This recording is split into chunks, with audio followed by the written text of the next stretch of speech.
Now, I'd like to welcome all of you to the weekly presentation of the Complexes Playground for People Who Think. My name is David Zucker, and I'm the assistant to moderator Tim Bolger. We have a few simple rules here at the college. First of all, there are no personal attacks permitted. Second rule is that one floor at a time. One floor at a time. Third, this restaurant does not exist for its health. So you are expected to order either dinner or make a food or drink purchase so that we can continue to meet here. In addition, a $3 tuition charge will be collected by the college to defray its expenses. All right, our format is as follows. First, we're going to have announcements, and Charlie in a few moments will announce the upcoming programs. And we will have announcements of neighborhood or community interest. These must be announcements, no speeches, those will come later. Then I will introduce the speaker for tonight, who will talk for about an hour or so on the evening's topic. Then we will have questions and answers. Again, this is like Jeopardy. No speeches, it must be in the form of a question.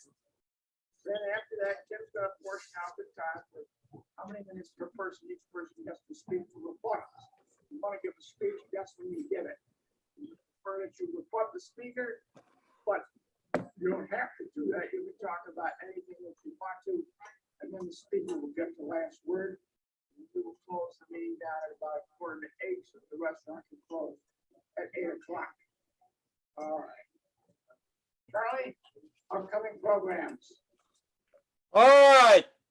Welcome everyone to meeting number 3,712 of the College of Complexes, the playground for people who think.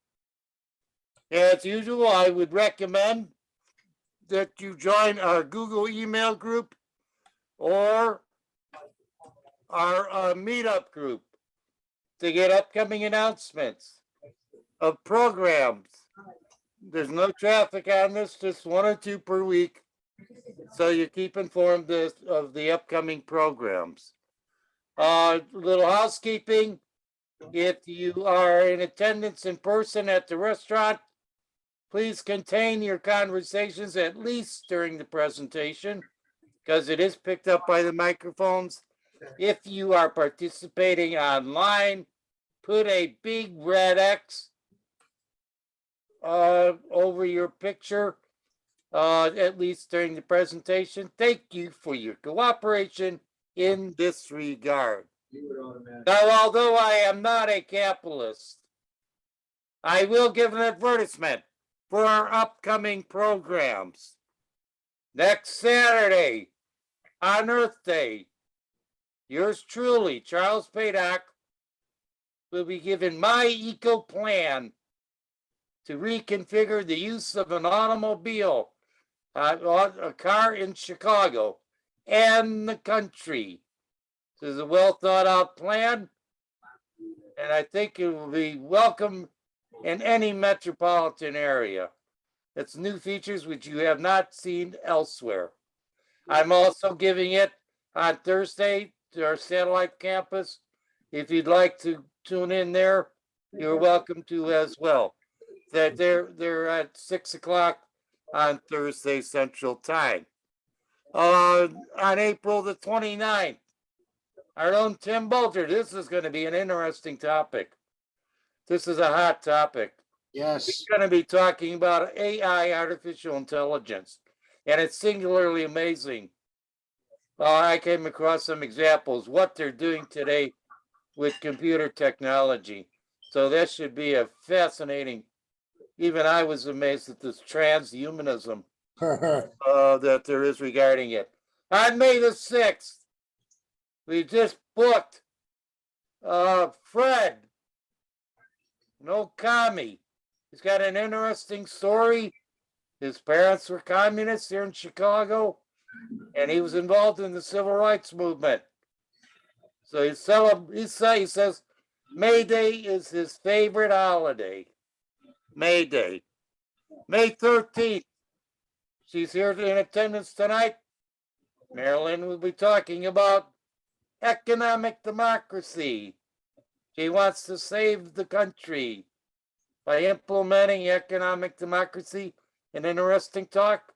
Highly recommended. I've been through it once, attended it, and can highly recommend it. May 13th, Eco Democracy. What is it and why we should have it? May 20th. I know he's there tonight. Jonathan's he wants to arrest all kinds of people and put them on trial for war crimes. So we'll see what his ideas amount to on May the 20th. He wants to put everybody before the ICC, International Criminal Court. He says they're criminals. May 27th, another college regular, Mike Lehman. He's going to show us about high-speed trains. Took a trip to Europe. And this should be a good one. He's got all kinds of slides about how they're zipping around Europe these days. Travelogues are always interesting programs. That leaves 4 open dates in June if you would like to speak. Also, I'd like to say that we have our lecture library, which you can view previous programs, as well as our PowerPoint listing, a separate page, in which you can see the PowerPoints that were used by speakers, as well as films recommended relevant to topics and by speakers. All right, thank you very much. I do have one announcement. I guess this is a type of announcement. Nevertheless, the Nuclear Energy Information Service, there's legislation in the state of Illinois to enable them to start building nuclear reactors. I don't have the specific date. However, you are asked to, it's called SB 0076. You want to ask your representative in the General Assembly to oppose this legislation so that we have no more nukes in the state of Illinois. Okay, Tim, thank you very much. Take it away. Okay, Any more announcements? any more announcements? Did I get him to make that last one again? I Why missed don't it. you go ahead and make it again about But the, I don't know what it is. What was it? that was about the nuclear reactors in Illinois and the bill pending legislation. Yeah, okay, I can talk about that for a minute. Go ahead, let's go get her up there and go ahead and talk about it for a minute. We're gonna have a little bit more of an elaboration from, and then we got 2 more coming up, so go ahead. Up front and just speak loud. What's an elaboration? She's gonna tell a little bit more about, I'm Jan Budar, and I'm a board member of the Nuclear Energy Information Service. There is a bill pending in the Illinois State Legislature that has passed the Senate, and it's now in the House. If you can find your representative, please give their office a call and tell them either you want to keep a moratorium on nuclear power plants in Illinois, or you want to rescind the moratorium. Now, if you want to rescind the moratorium, your representative should vote yes on SB 76. Like in 1776. You can remember SB 76. That's easy to remember. Okay, and if you want the moratorium, this is a double negative this time. If you want the moratorium to remain in place, you have to vote no on SB 76, because SB 76 is a bill to rescind the moratorium on nuclear power plants in Illinois. So call your rep, tell them to vote no on SB 76. That's my position, and I don't want to repeat it. So please ask your rep, your state rep, to vote no on SB 70. Okay, Ernie, you got an announcement? Go ahead. All right.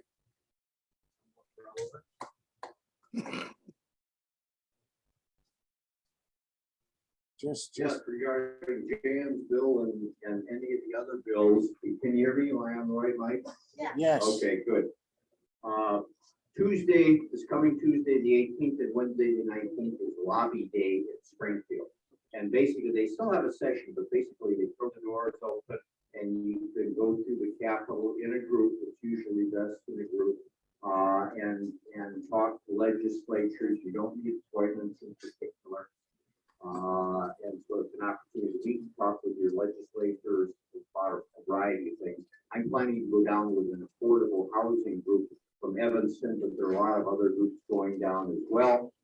And I think we can go down as individuals. Again, I don't know if your group is having a group go down. Well, But the Illinois Environmental Council is sponsoring buses. oh, they are. Oh, Yeah. that's good. Oh, Yeah. that's great. The group I'm with doesn't. You got to figure out a way to get down there. They don't have a bus. So. Anyway, but if you're interested in this, call your state rep's office. They should be able to give you more details. But basically, it's pretty much all day Tuesday and Wednesday next week. Okay, thank you. All right. Okay, thank you. All right. Announce Dan and his program, and we'll get started.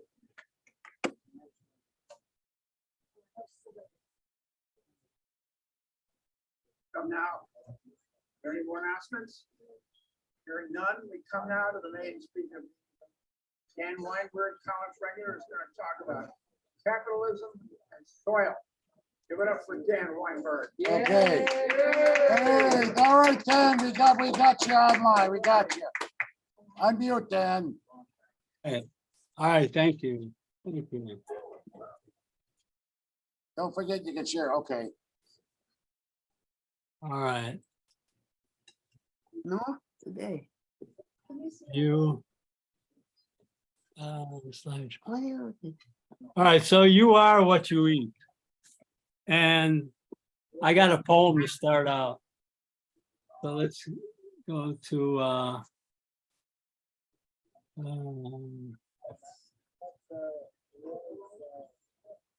so natural farms. Gotta Natural, see it again, Dan. We don't see it. you don't see me? No, You you see can't see me. it again. You see took the me. share screen. You took the share screen off. Share screen. know. again. I know, all right, all right. Okay, now we can see it again.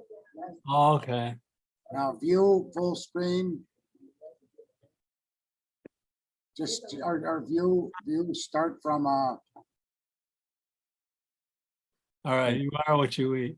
So Earth has lost a third of its, you can advance it with the space bar, Dan. all right, Earth has lost a third of arable land in the past 40 years, scientists say. Hit the space bar. I am. There. Okay. I forget about that. Workers strike back. Let me,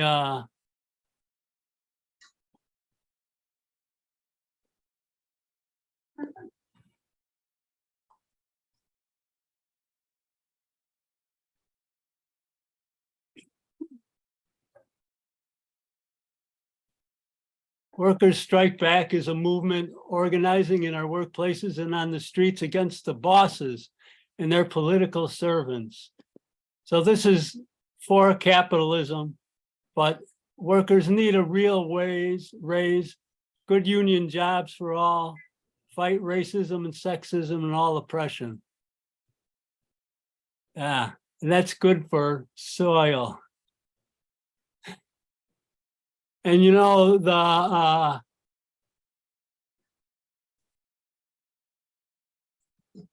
there's a good movie I want to show, actually. It's very good. I'll show the trailer.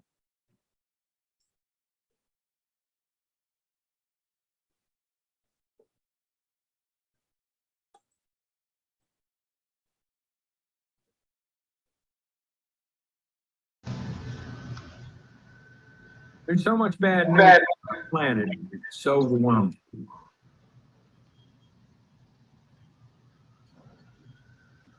There's so much bad news about our planet. It's so overwhelming.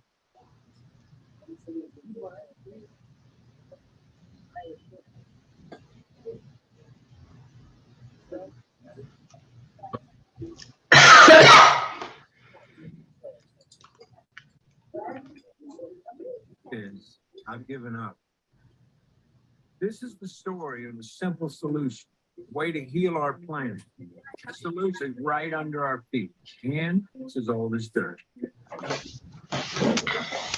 All of our soils that are under chemical agriculture are almost completely devoid of microorganisms. Not designed to get them into the soil. Fossil fuels are by no means the only thing that is causing climate change. When we damage soils, carbon goes back to the atmosphere. When we destroy soil, it releases carbon dioxide. Biosequestration is using plants, trees, and techniques of grazing and farming to capture carbon and store it in the soil. We can fix a lot of our climate issues to bring the CO2 down into a living plant and put it back into the soil where it belongs. Plants working with soil microorganisms, it seems too simple. Healthy soils lead to a healthy plant, healthy human, healthy climate. There could be a way to eat food that heals the planet. The problem isn't the animal. The problem is where the animals are at.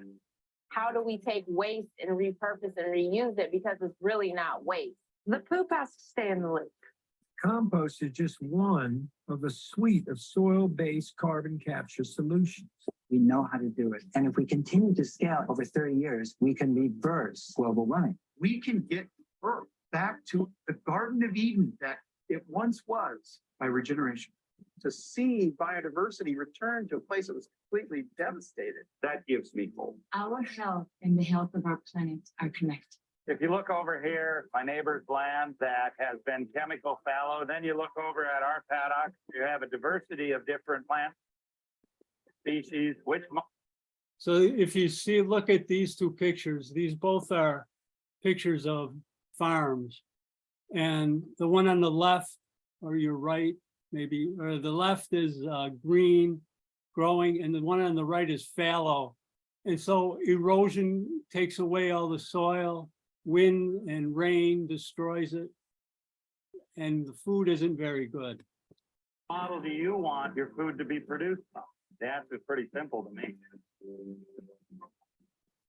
I'll make you a deal. I won't give up, and neither should you. All right. So that's that movie. Where am I? Have you heard of the powerful method to achieve almost 2020? Where am I? Oh, stop. Sure. Okay. Now, this. You having trouble there, Dan, or not? No, I got it. I got it. Okay. So that was Kiss the Ground movie, which actually is in the library of the College of Complexes list of movies. You can see the movie, the whole movie, for free. It's also on Netflix and other places. So anyway, so talking about capitalism, slavery had a small group of bosses. Feudalism had a small group of bosses. Capitalism has a small group of bosses. And actually communism has a small group of bosses. And actually they're treating the soil worse than capitalists are treating it. So communism is not the answer either. I think anarchy is the answer. No. Yeah, anarchy. Anyways, so individual taxes are the most important tax revenue source for the United States. Individual taxes are 42%.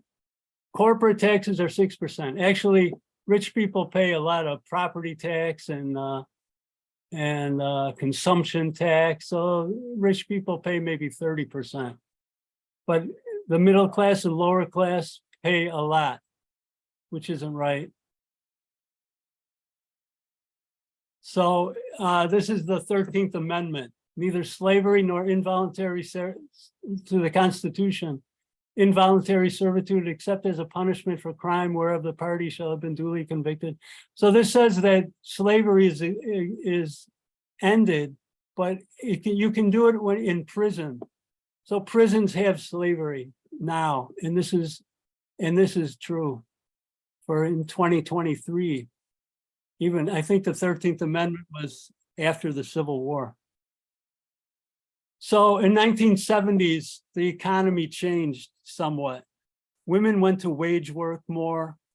Credit card debt was given to regular people. Before that, credit cards were only given to rich people. The what is that one? The fancy credit card that Visa? not Visa. Anyways, the fancy credit card, the travelers. Diners card. What? Diners card. No, the other one. American Express. American Express, yeah. American Express, I think. Anyway, so Visa and all the other MasterCard, it became common. So regular people got a lot of debt. And also the minimum wage stopped being equal with inflation. So now the minimum wage is $7.25 an hour, which is actually, it's way down in poverty level. And then in 1970 was the last time it gave people a decent living. And, you know, people don't really care about that. There's nobody protesting or breaking windows about that. So the GDP of China is 17.7 trillion, and they grow at 8%. USA at 23 trillion, they grow supposedly at 5.9. Russia only 1.8 trillion. Germany 4.3 trillion. Brazil 1.6 trillion. So I mean, these are the biggest companies, biggest countries in the world. And the USA is fighting Russia, which has a 1.8, like 23 to 2, like 12 to 1 ratio. But they're not fighting China because they're almost equal. So regenerative farming is the answer to the problem.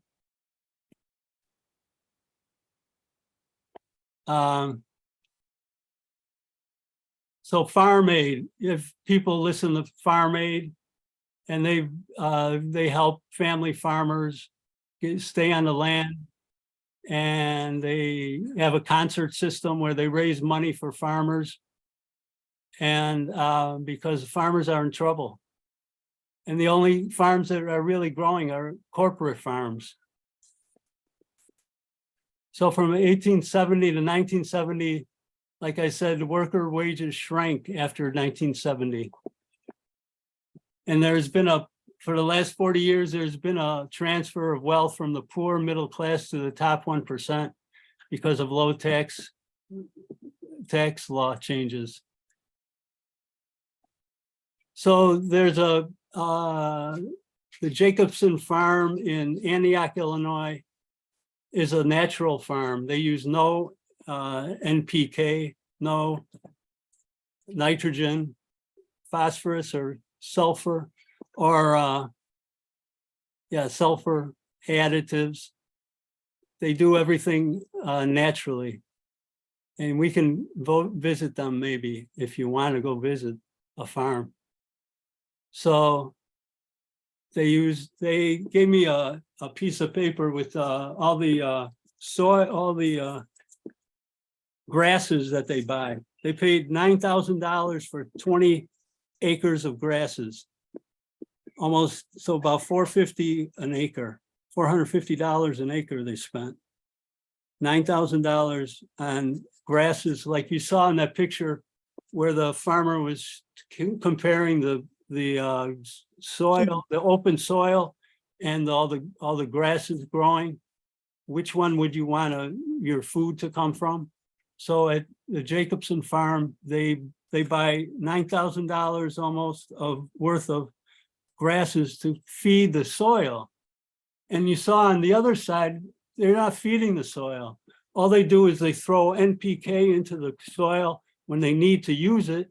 And then when the land is done with it, it spits it out.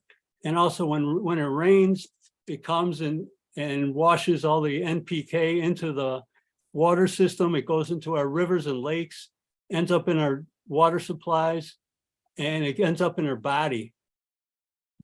Or else it ends up in the Gulf of Mexico and kills everything, the dead zone down there. So why are we at war with the land?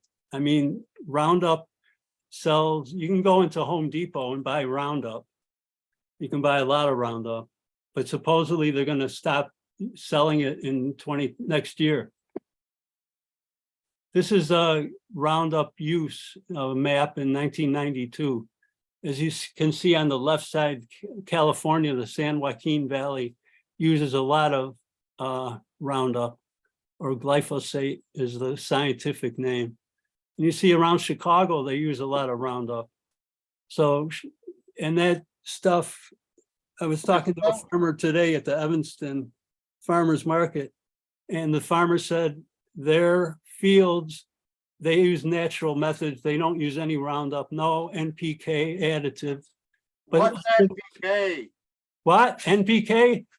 Nitrogen, sulfur, and potassium, which is added to the soil to make it fertile. And natural farmers don't use NPK. They don't buy it at the store and put bags and bags of it spread all over their land. Okay, You got a question? and you're not, What? Dan, So you're not, what? Dan, you're not screen sharing. I'm not screen sharing. Oops. You're not screen sharing right now. Okay. Got it. We didn't see your map. Oh. Okay. Let me try to find the screen share thing. Down at the bottom. Yeah, I gotta go back to Zoom. All right.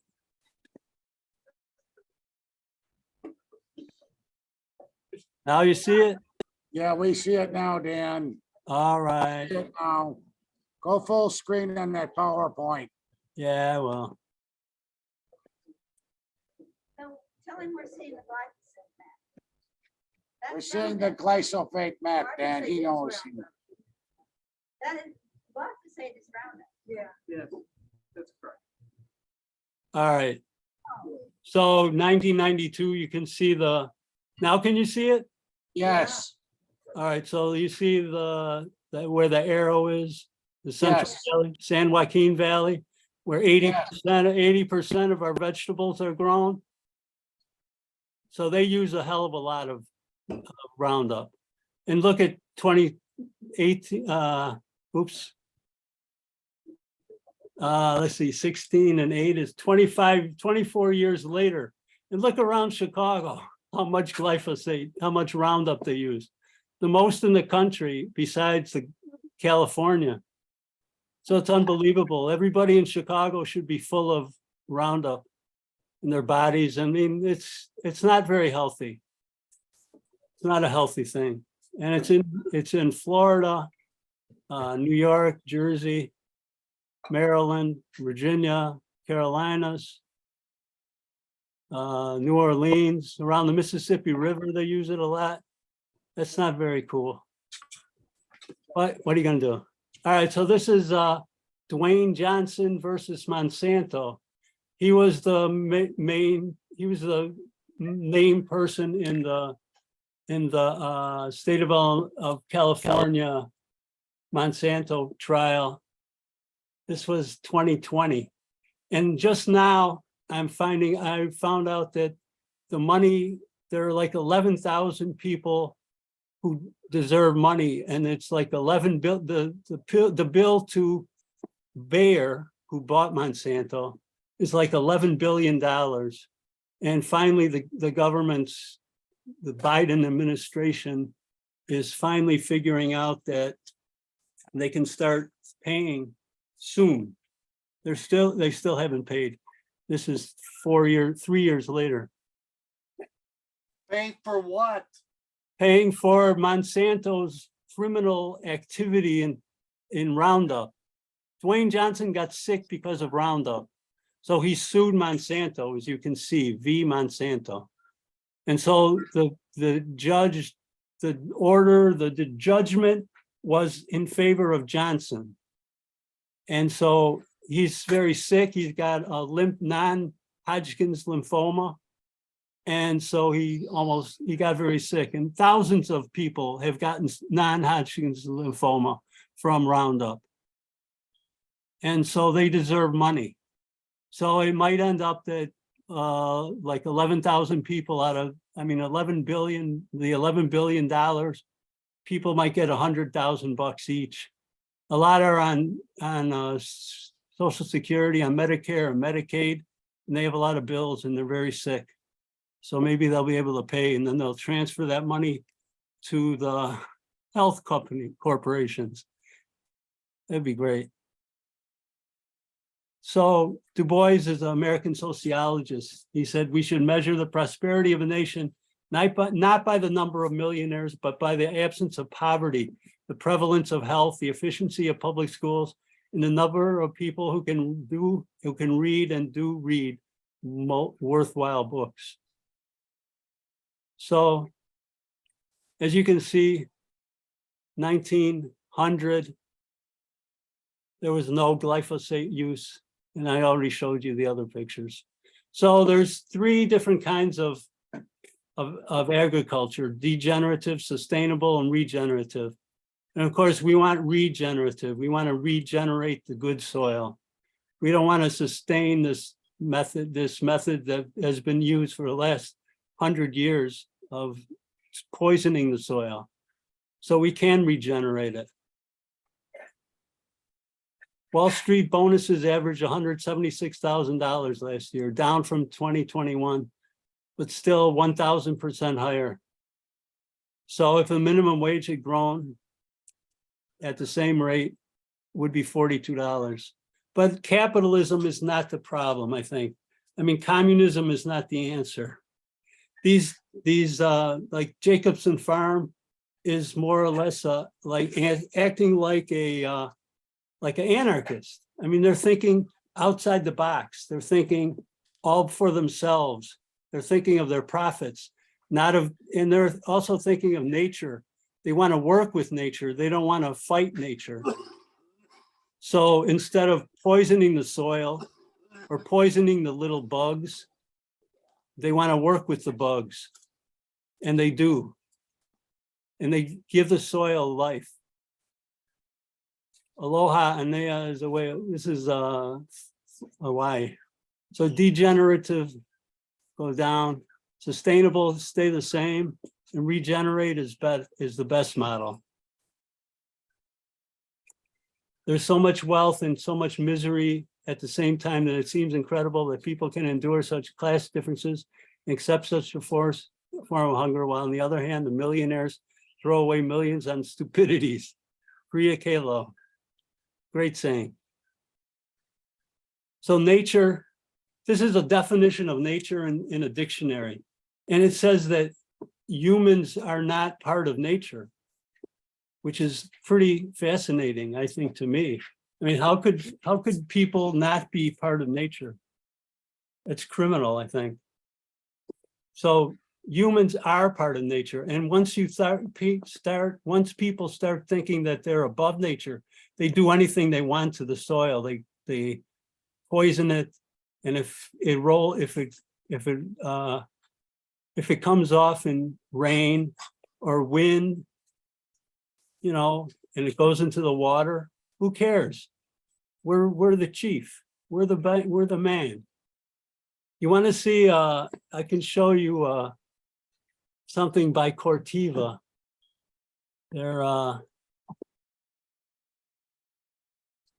Corteva is a chemical company. It was part of Dow, actually. Dow Chemical. They made a fancy name, Corteva. So, yeah, our impact. What is their impact? They enrich lives across the world.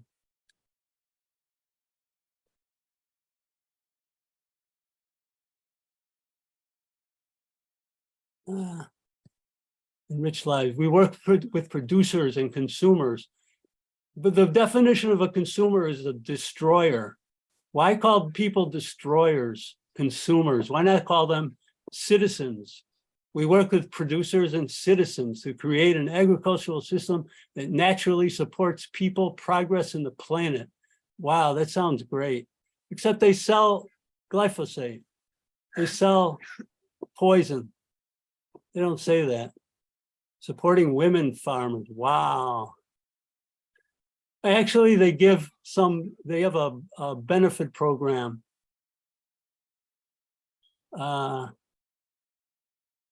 Our impact, innovation.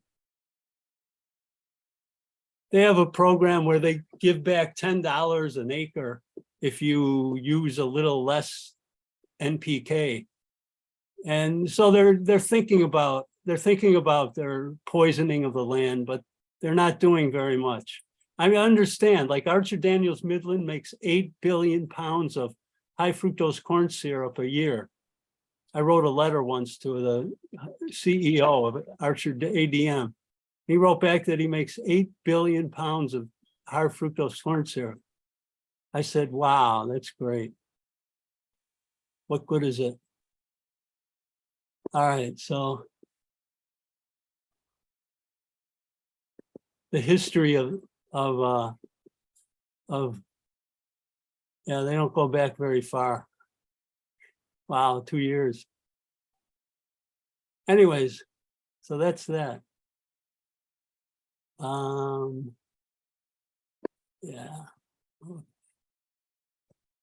I gotta get rid of this.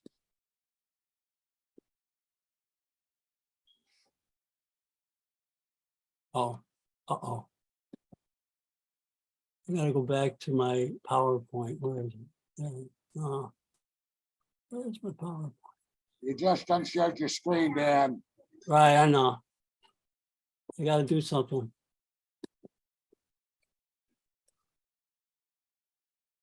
All right, let me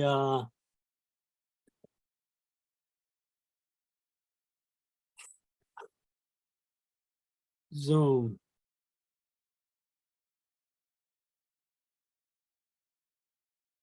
All right.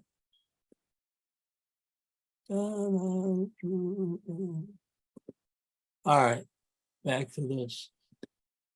Back to my slideshow.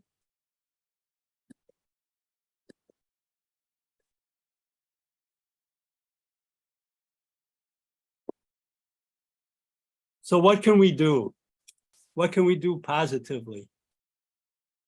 All right, we could write tomorrow, on Monday, we could write to our Senator Durbin and Duckworth and your US rep, Minus Schakowsky, and to give more money for natural farms in the 2023 Farm Bill. Call their office on Monday and tell them they need more money for natural farms. Be sure to do that.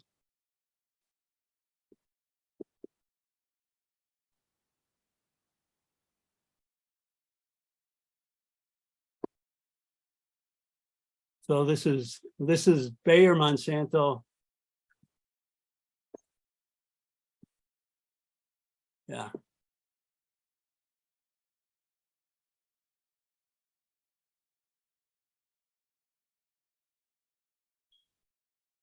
There are a lot of rich food corporations, very rich. Most vegetable farmers are small farms. And like Jacobson Farm is maybe 20 acres. And the big farms grow corn and soybeans. I had a small 4x8 foot garden, and I grew herbs and some tomatoes, and it was good. This is a Amazon labor union. Why are capitalists so afraid of unions? But probably communists are afraid of unions. Just anarchists aren't afraid of unions. And as I said, the people who are regeneration farmers are probably anarchists because they're thinking outside the box. They're not thinking of NPK and how much Bayer, Monsanto, and every Dow chemical, how much money they're going to make, or the oil companies, because then you need less. You need less tractor power. Let the ruling classes tremble at communist revolution. The proletarians have nothing to lose but their chains. They have a world to win. Karl Marx. I don't know if Karl Marx would be for using NPK and Roundup. I hope not. Emma Goldman said the state is organized exploitation, organized force, and crime. Emma Goldman, she was a great anarchist. Louder? Should I say it louder? Okay. One of the rules of life is learn to share so other kids will play with you. You know, adults can do that too. Share the wealth, as they say. Don't kill the wealth. So this is Mies von Mises, a great capitalist philosopher. All people, however fanatical they may be in their zeal to disparage and to fight capitalism, implicitly pay homage to it by passionately clamoring for the products it turns out. So he's a materialist, obviously. He thinks people want cars and boats and trains and planes. And when Bezos drives a rocket to the moon, that'll be the greatest thing ever because everybody wants a rocket to the moon. I don't think so. I think that's wrong. It's just, this is wrong thinking. Is a country of consumers or a country of, that's a typo, or a country of citizens? I mean, if you're thought of as a consumer, then you're stupid. Then you're just, what is that? It's somebody who destroys. To even say I'm a consumer is very, very troubling to me. I don't want to say I'm a consumer. I'm more intelligent than that. Certain tendencies point in direction away from self-government, the rule of law, egalitarianism, and thoughtful public discussion toward what I've called managed democracy, the smiley face of inverted totalitarianism. Sheldon Wolin, who's not alive anymore, in Democracy Incorporated. So he says inverted totalitarianism. We don't know our corporate leaders, and our corporate leaders are the ones like Jamie Dimon is the CEO of Chase Bank. But how many other CEOs do you know? Not many.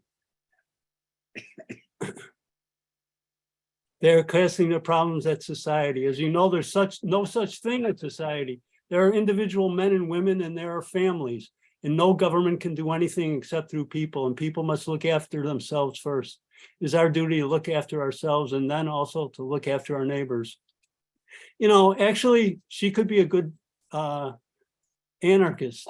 I mean, if anything, if there's no such thing as society, I agree in some ways. There's not a big thing. When 330 million people try to live together, it's a little difficult. So why not have just small groups of people living together in bands, like it used to be a long time ago, before civilization came? And this is, you know, Reagan was a great, was at the same time as Thatcher. And he was a great capitalist, great thinker.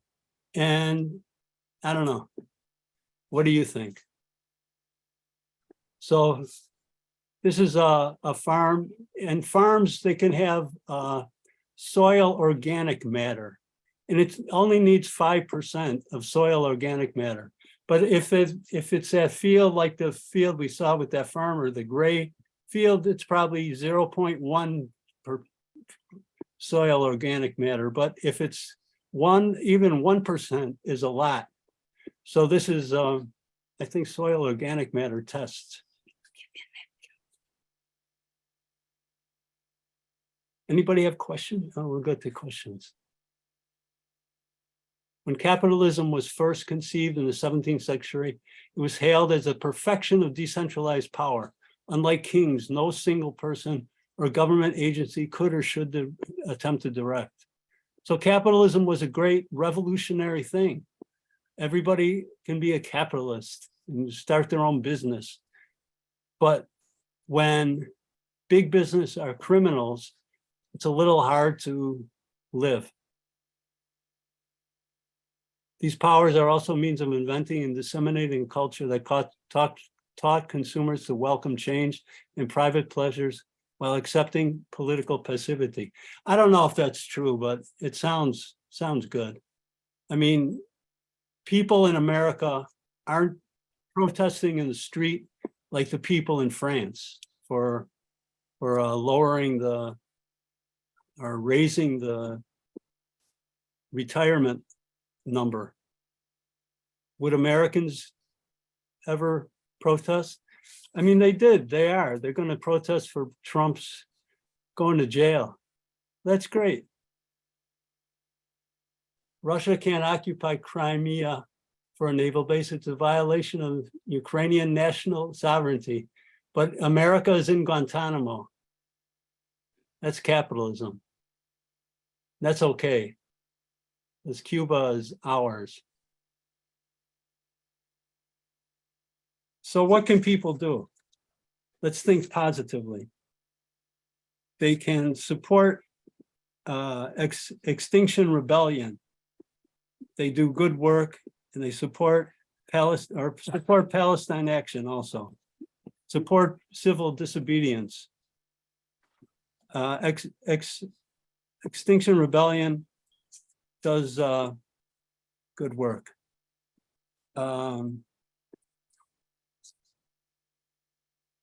Support farmers markets. You can buy from a farmer's market. I know it's very expensive, but actually you're getting more healthy food. Maybe it's worth more, just maybe. I mean, $2 for an apple or $2 for 2 apples, $1 an apple, that's pretty expensive. But maybe it's worth it. Gardening, you can have your own garden in your apartment or your house if you have a backyard, if you're lucky enough to have a backyard. Or you can buy a small container and put some dirt in it and grow some peppermint or some basil, and it'll smell good, and put it in your soup. It's better than going to the store and buying something in a box or a bag. Boxes and bags aren't the coolest thing to eat. I bought today 2 plants, a basil plant and a peppermint mint plant for $5 each, which is kind of expensive, but it's April. It should go until November at least, maybe farther. And I live in an apartment, a little apartment. So you should write your congressman, your Senator Duckworth in Durban, more money for regeneration farming and research. Definitely more money actually the farm bill is this year, every 5 years, it's $500 billion. Only second to the $800 billion war bill, defense bill. It used to be the War Department, now it's the Defense Department. Anyway, so it's the second biggest agency of the government, food, because people eat food every day, whether you like it or not, or maybe you take off a couple days.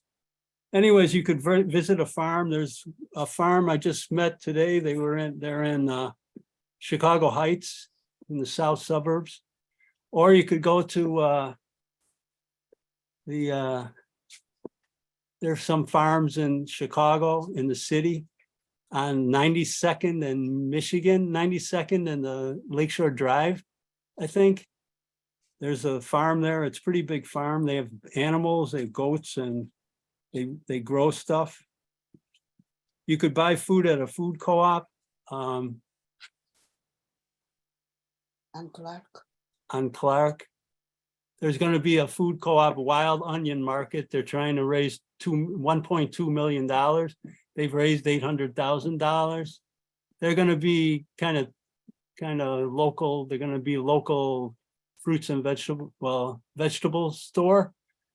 And they're gonna be 20% local, like Jewel and the other stores are about 1 or 2% local. They get 99% from California, Mexico, and South America.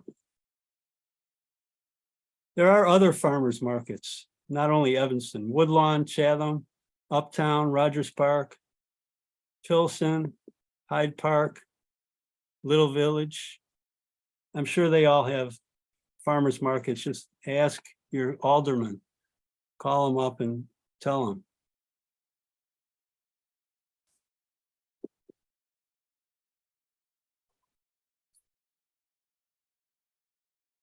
There's some good websites that I could show you.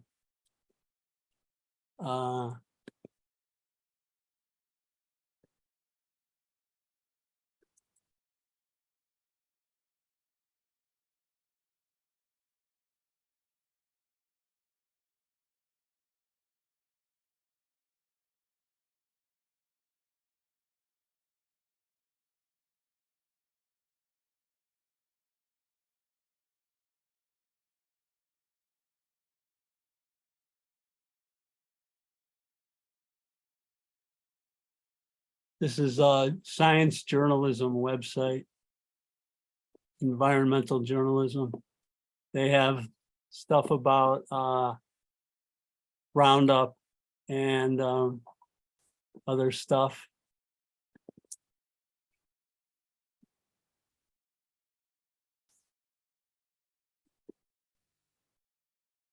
This is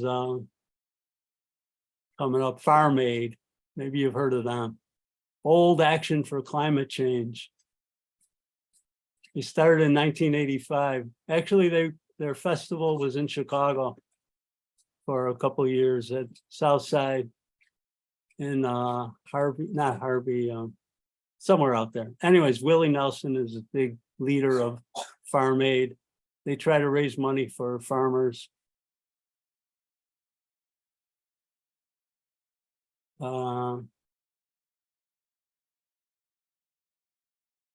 2022, they had a concert. Oh, you can go out here.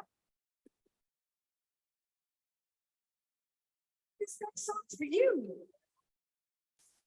With Sheryl Crow.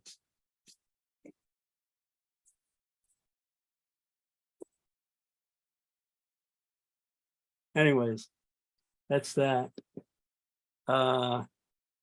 Miller Firm.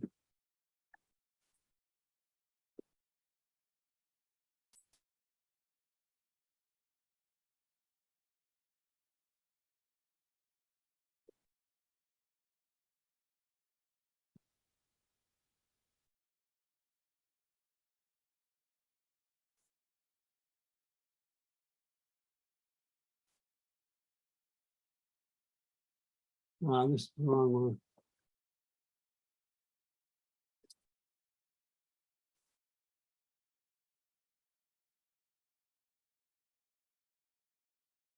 This is the Miller Firm Roundup settlement. So actually April 6th, which is 9 days ago, the settlement administrator, blah, blah, blah. They're going to move forward with the next step in the process. They're submitting all approved claims to the special master. So it's a long bureaucratic process. So you could write to your senator and congressman to tell them that the Roundup settlement should be moved along quicker so people can start getting their money because they're very sick from using Roundup. They have non-Hodgkin's lymphoma and maybe 100,000 people or 11,000, I forget what it was. They want to get some of that $11 billion. And this company was in some little town in Virginia, outside DC, and they're in Macomb, Mississippi. Okay. And so who do I listen to as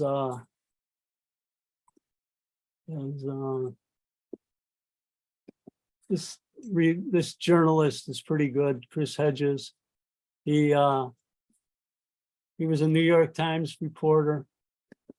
Then he got fired for being against the war. Anyway, so he has many good things to say about America. Lee Camp. Lee Camp is a comedian. He kind of makes fun of American politics.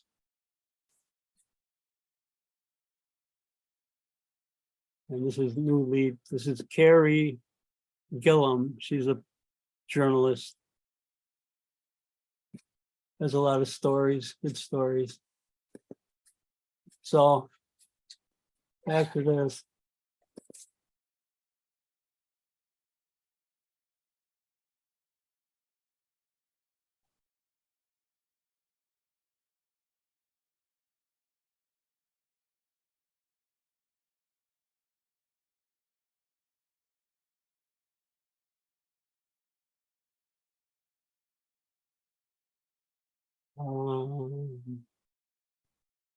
What are we looking at? Why don't we go to question? All right. When capitalism first conceived. All right, I'm done. I think I'm done. Okay, I'll stop. All right. there. we're gonna move to questions. now. Question. All right. Questions. I'm ready for questions. All right. Answers. Good job, Dan. Yeah, all right.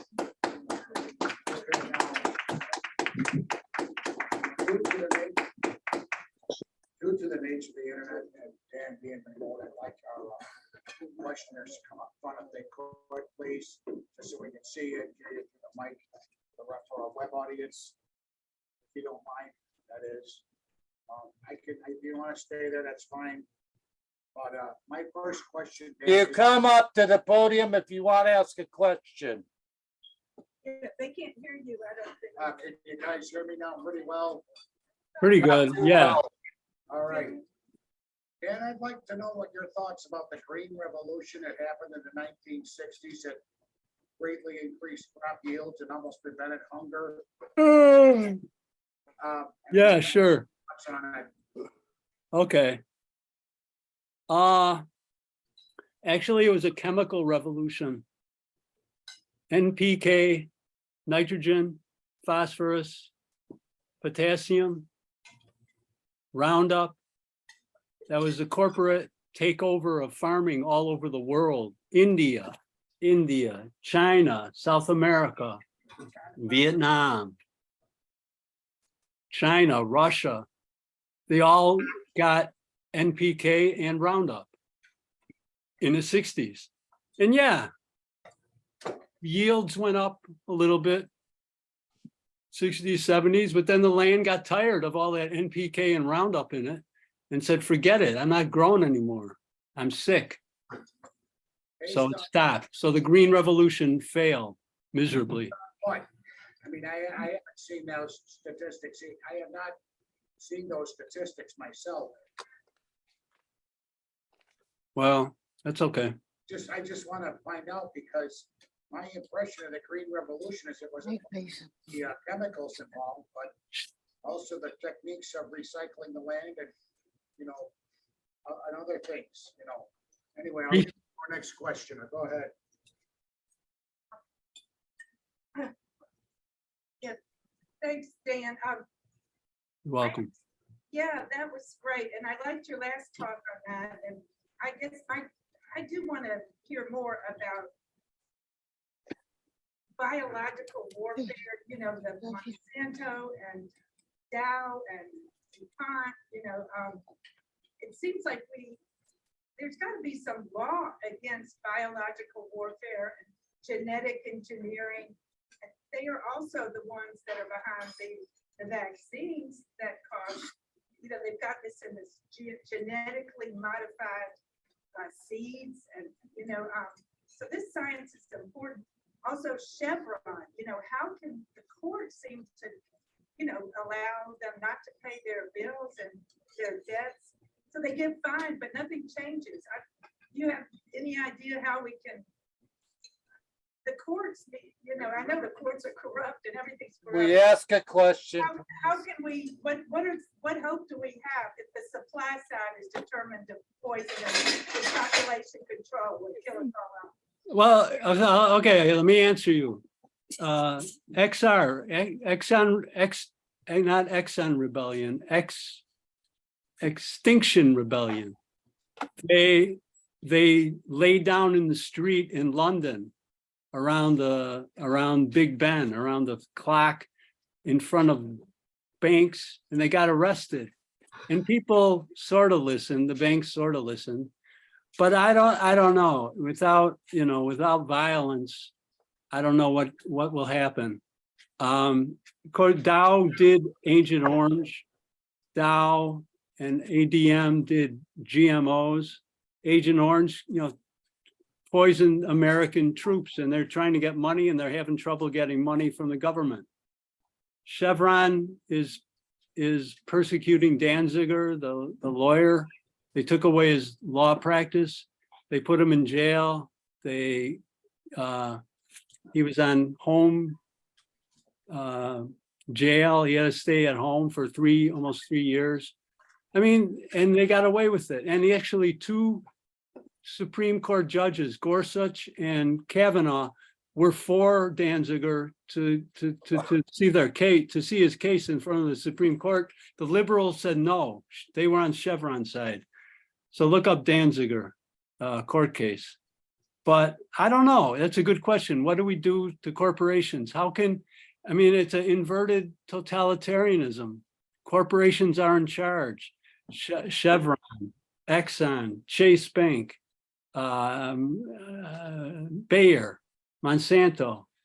Bayer is in Germany. I mean, they're running the world. They give money to Durbin and to Schakowsky and to Duckworth and to Feinstein in California and to all the other representatives and senators. And the government's corrupt. So corporations run the world. So these regeneration farmers are doing anarchy, and they're fighting the system, and they're having a hard time, but they do it. And so maybe you should find a farm and stay on a farm and do natural farming. All right, I'd like to ask a question. Go ahead, Charlie. Yeah, Dan. You said they've been pouring this Roundup all over the United. You showed the map. And for years now, they're pouring this all over the farms and in the California Valley and everywhere. And now you say that I think 11,000 people got sick. You realize that 0.000003% of the population of the United States. That's hardly affecting anybody.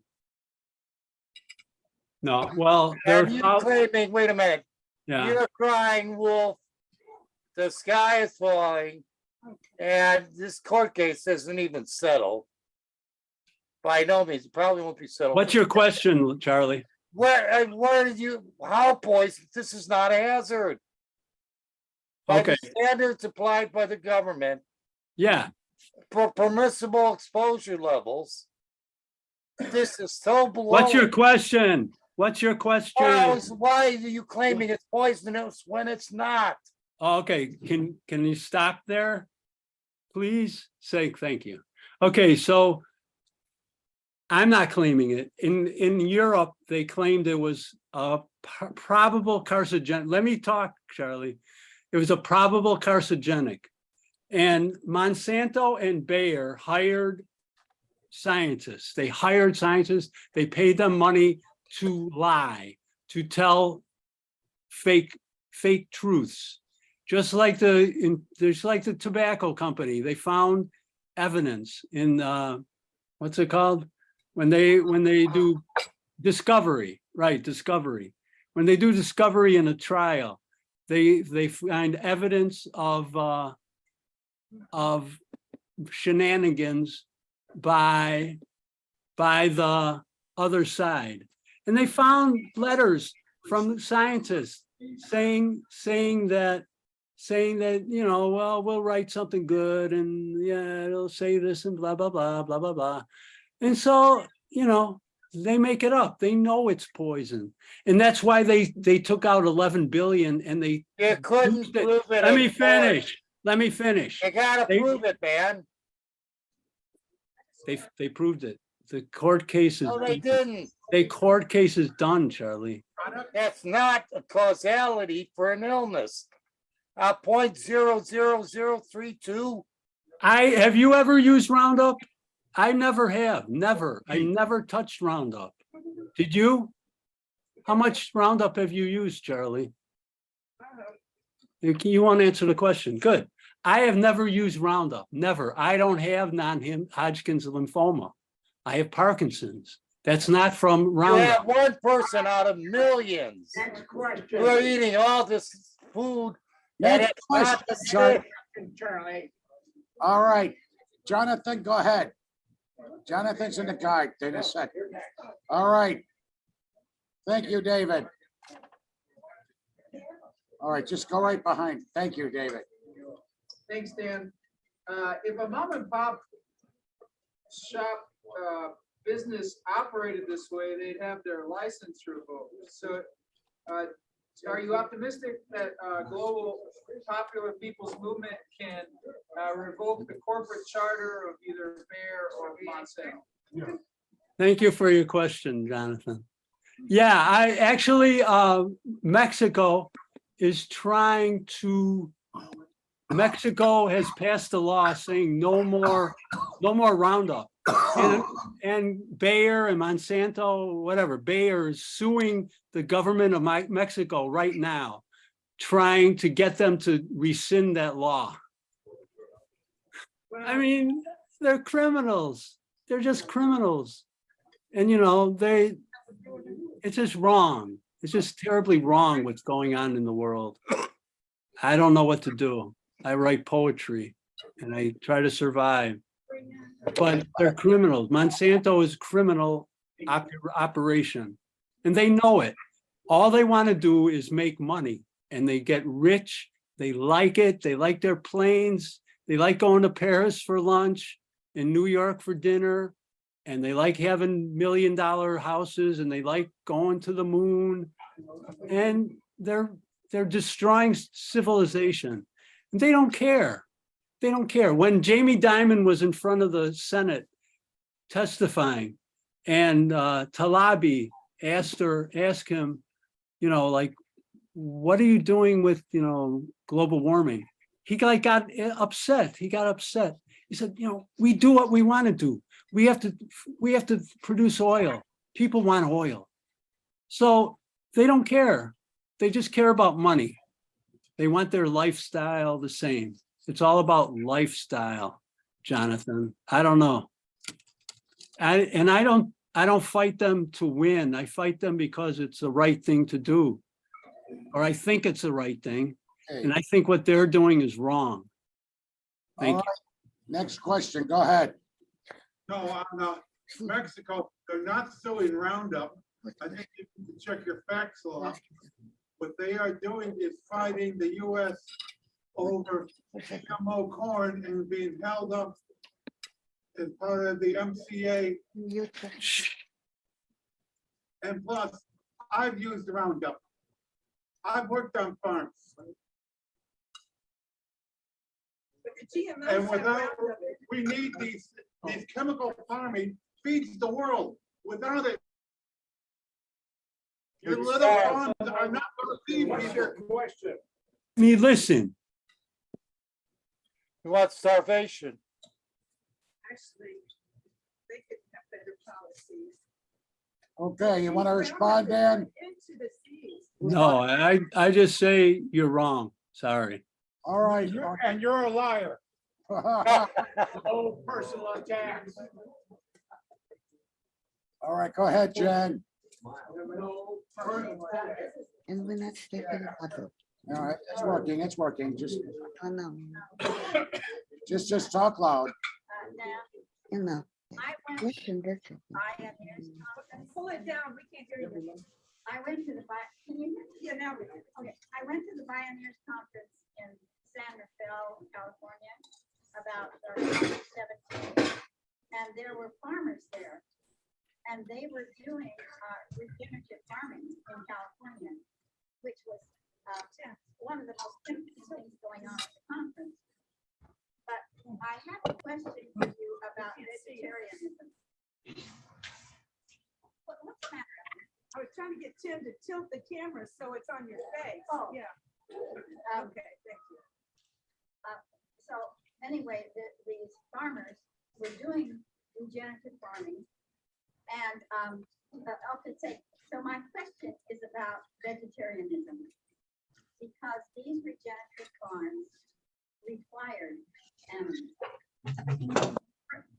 for the soil to be regenerated. They required animals to go out into the fields where they were growing crops and to fertilize the fields with their manure. And so it's the way a revelation can be, you cannot run, at least they claim, you cannot run a regenerative farm without animals. They had ducks, they had cattle, they had goats, and pigs and sheep, all on this regenerative farm. And plants to put, and they also had vegetative crops and fruits and vegetables, or trees, orchards. And I thought this was just, it was kind of a revelation. What's your question? That's my question about. What? Do you have an answer to vegetarians who claim that, Just eat vegetables. That's my answer. Thank you. Don't worry about the cows and the sheep on the farm. They're not bothering you. They're not bothering me. okay, but what I'm saying is you can't run a regenerative farm without animals. So what? Well, it just seems to me that this is some kind of a verification of being vegan or vegetarian. And so I just wonder if you agree with me about whether vegetarianism would not really be sustainable. Okay, thank you. They were all favorites.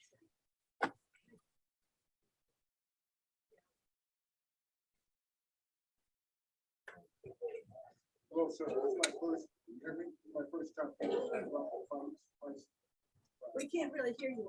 Put it closer to your, pick it up. Hello? Yeah, that's better. My first time here, and I love the feistiness of crowd, but I have a question. You had mentioned that capitalism has 17th century roots, is that correct? I can't understand your speaking. You said that, I'm sorry, I don't speak English. You said that capitalism had 17th century roots. I was wondering, do you have any thoughts of how that differentiates from mercantilism, and since the world seems to be coming into different camps, are we heading towards a mercantile system? A multi what? A mercantile. A mercantile system? You mentioned Mercantile system. you mentioned that capitalism, I think, is based on individualism, has Oh. Stuck. and in capitalism, and are we heading towards a multi-global system, and how does that affect the environment? Multi-global system. Well, if you mean Russia and China are going to be powerful, no? I understand. You're saying economics, mercantilism? Mercantilism is a form of, I think it's a form of capitalism, correct? I guess. Yeah. Early capitalism was based on, Real close to that. it was based on national interests. Nationalism and national interests, and not the capitalism that we had in the 20th century, more individual. And I was wondering, because people, different groups are vying for power around the world, are we? Yeah, yeah, okay. System, Okay. and I don't know if my question. Okay, all right, it's, I don't know. I think mercantilism, yeah, I think national governments are siloing, like maybe like some people are, but I think with Roundup and NPK going all over the world, it's going to be a fight to change that. And corporations are already in 100 different countries. America is in has 900 military bases in 180 countries or something like that. So, I mean, the American empire is big, but there's BRICS coming up with the Brazil, Russia, India, China, and South Africa, and now Iran, Turkey, Indonesia, Saudi Arabia. They might join BRICS. So that's another part of mercantilism, I guess. The economies of the world are separating more and also going together more. So they're always in flux, I think. The economies are growing, and if the dollar is not the world currency anymore, if the petrodollar, if the dollar for oil changes to the yuan of China, then maybe the stock market will go down 30%. Maybe the dollar will lose 30% of its value, maybe 40%, maybe 50%. The stock market will crash again if the dollar isn't used for oil. Like people, Iran, when Iran sells oil, they have to sell it in dollars. Or when Russia sells oil, they have to sell it in dollars, except when they deal with China. Then they sell it in, what is Russian money? Rubles. They sell it in rubles or yuan. So the American dollar is kind of pushed out of the Russian-China trade. My stuff on the table. So is that a good answer? I tried. Okay, Raj, did you have a question? No, I don't have a question. All I right, got a question. go ahead. All right, Next. if I own a dry cleaners or a retail store or a restaurant and it's not profitable, the government doesn't come along and give me money. And if you guys are running a farm, it's a capitalist enterprise. If he's not making money, why should my tax money be paid to a guy who's not running a profitable business? Why is that my responsibility?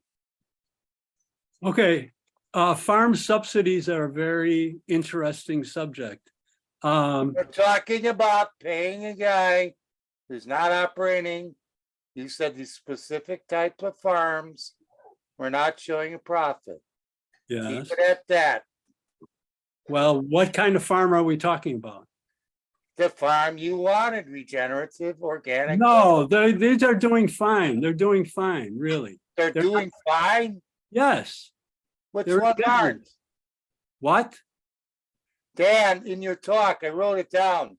You said the corporate farms are showing a profit and regenerative farms were not. That's why they had farm aid. No. You misunderstood what I said. No. What is farm aid for? A farm. Farm aid is for farm not showing a profit. Right, but it's farms that probably 99% of them use NPK and Roundup. And then when they go to regenerative, they make a profit because they aren't paying for all the NPK. They're not paying for Roundup. They're not going over their fields 10 times. Wait, let me finish. Now with NPK to spread the NP, then the N, then the P, then the K, then the Roundup, and then to kill the weeds. I mean, you don't kill weeds when you're using regenerative. You just don't kill. You work with nature. So you grow things on the field 27, 9, 12 months a year. Even in winter, you're growing cover crop. I got a thing here, a bill from. Dan, regenerative organic farms. All right, Small scale operations because they're not showing a profit. No. Otherwise, they would be large scale. All right, No, let's go wrong. on. Marilyn's got a question. So go ahead, Marilyn, unmute. Marilyn, you wanted a question, unmute. Okay. I was wondering if you're familiar with the website remineralize.org. What? Are you familiar with the remineralization movement? Remineralization? No. Right.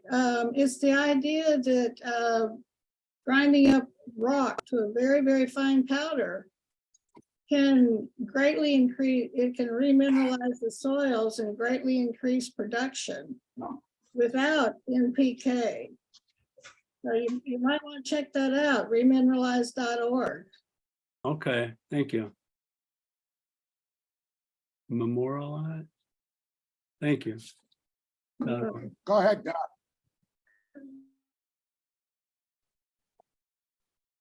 You're next.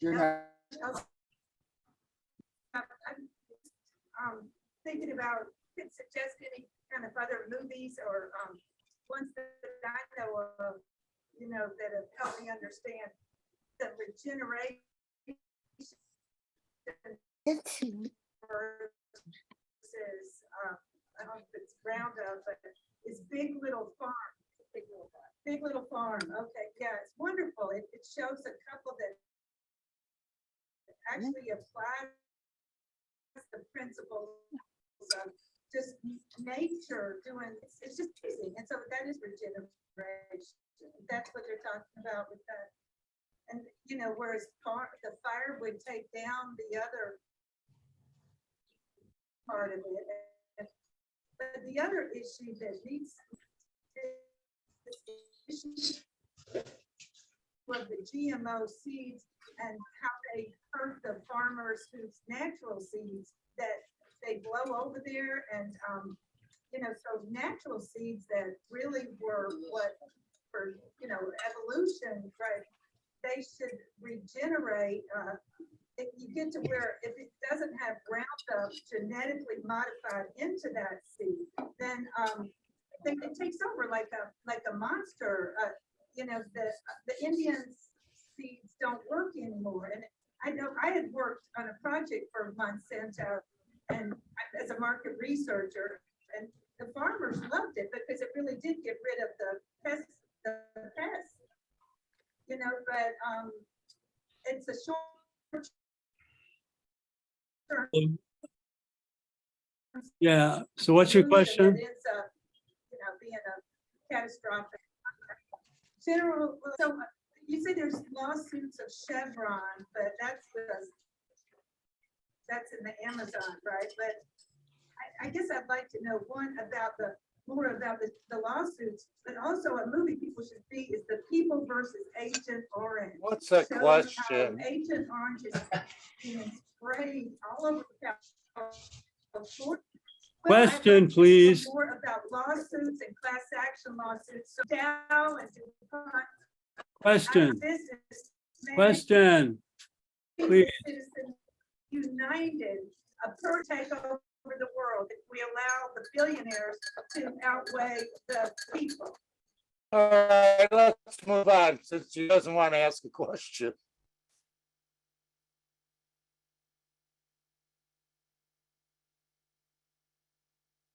All right. Okay. Since we don't have any more questions either from the gallery or Yeah, I've got a from the, question. Go ahead, Charlie. You're going like 4 times already, but go ahead. Listen, that's my question. I don't want you to cut me off, all right? I don't appreciate that, Tim. I do not appreciate that. And I don't want to hear you do it again. Okay.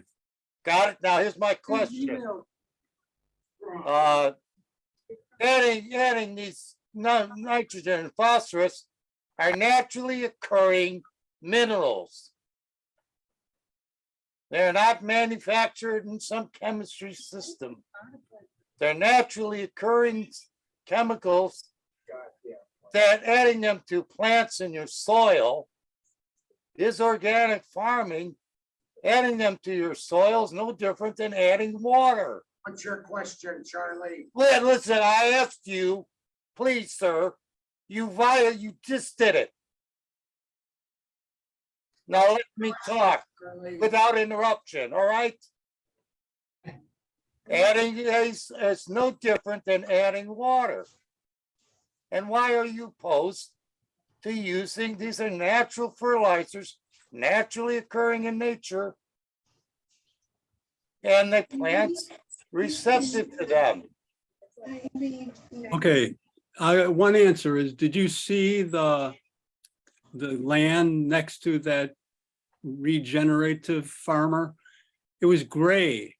That's not the way land soil is supposed to look, gray. It looked dead, I think.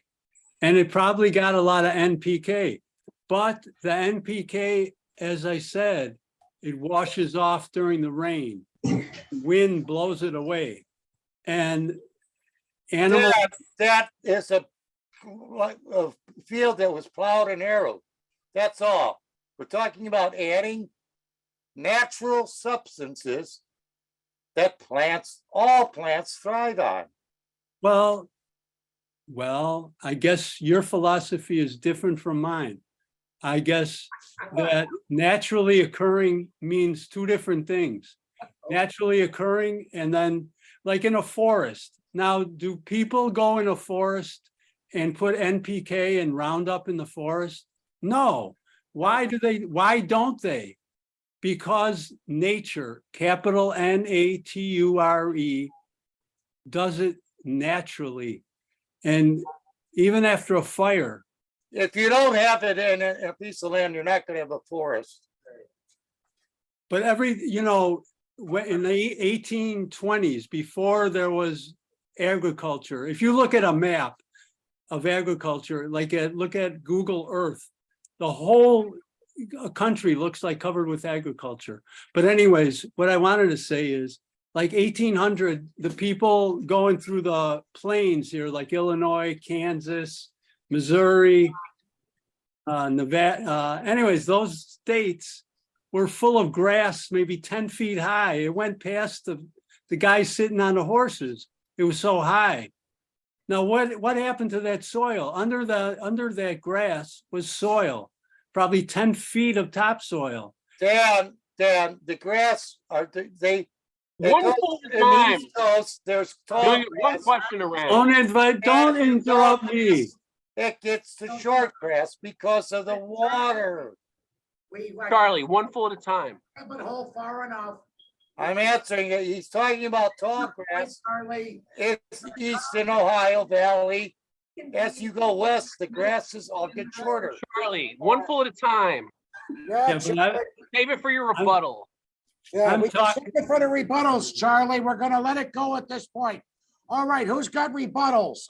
You didn't answer it and you interrupted again. Charlie, well, I interrupted because you were not asking questions, but engaging in a rabbit hole. End of story. You interrupted me 3 times and I'm tired of it. All right, Justin, are you ready? You said you got a question real quick. Yeah, my question is what are, in your opinion, the ethical ways that one can go about owning land? And does private ownership of land, does that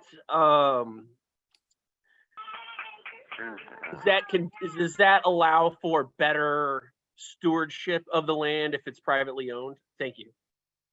Well, I think if first, you're right. I mean, somebody needs to have some cash or money or connections to the city government to make a plot of land that isn't developed into condos. Like the Peterson Garden Project, they have gardens around the city. There's one on Broadway and Rosemont. And I saw people in there working on it today. They're 4 foot by 8 foot plots of land. So, I mean, they pay probably $100 a year from April to November to use the land, 4 by 8 foot land. So, I mean, but if you want to buy a couple acres, an acre is 44,000 square feet, which is about a city block. It's pretty big. Acre is pretty big. I mean, it probably costs anywhere from $2,000 to $100,000.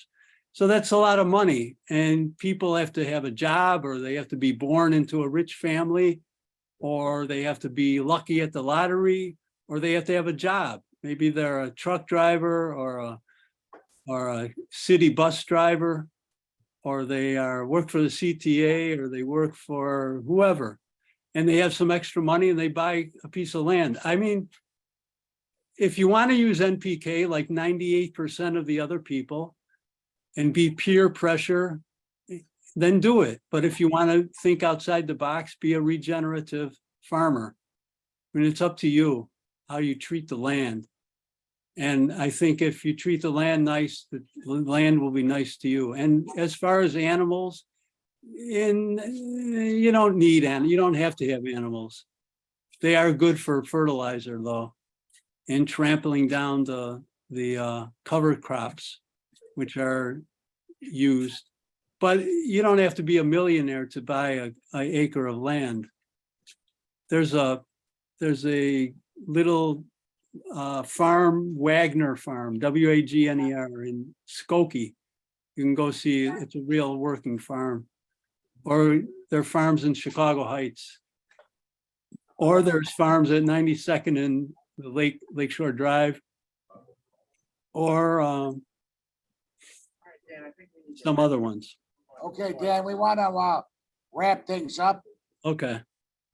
I don't know if I'm going to be able to stay after rebuttals.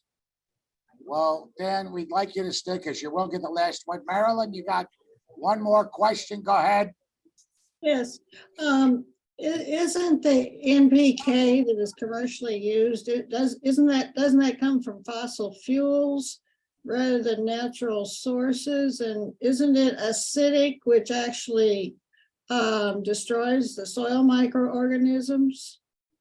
That could be. I'm not sure how they make it. I think you might be right. Yes. All right, now loud. All right, Tim, now portion out the time for rebuttal. 4 minutes each. We're gonna. I don't think that microphone works. It does. Who's doing the first rebuttal? All right, 4 minutes. Jonathan, go ahead. We'll get you online. We'll alternate. So go ahead, Jonathan, get up there and let's give our rebuttals. All right, and let's thank our speaker, Dan. Yeah, let's thank our speaker, Dan. He's still wrong, but Thank you. that's all right, Dan. I don't the comments from the peanut gallery. All right, Jonathan, go ahead. I 4 grew up minutes. in Bolingbrook, Illinois, and we lived right next door to a cornfield. And it turned out that several decades after we had moved away from Bolingbrook, Illinois, that we found out that a lot of young children who had grown up there had lots of learning disabilities and severe migraine headaches. And a lot of the females who grew up in that community where I grew up in had a lot of miscarriages later on in life. And they eventually had to close down the farm.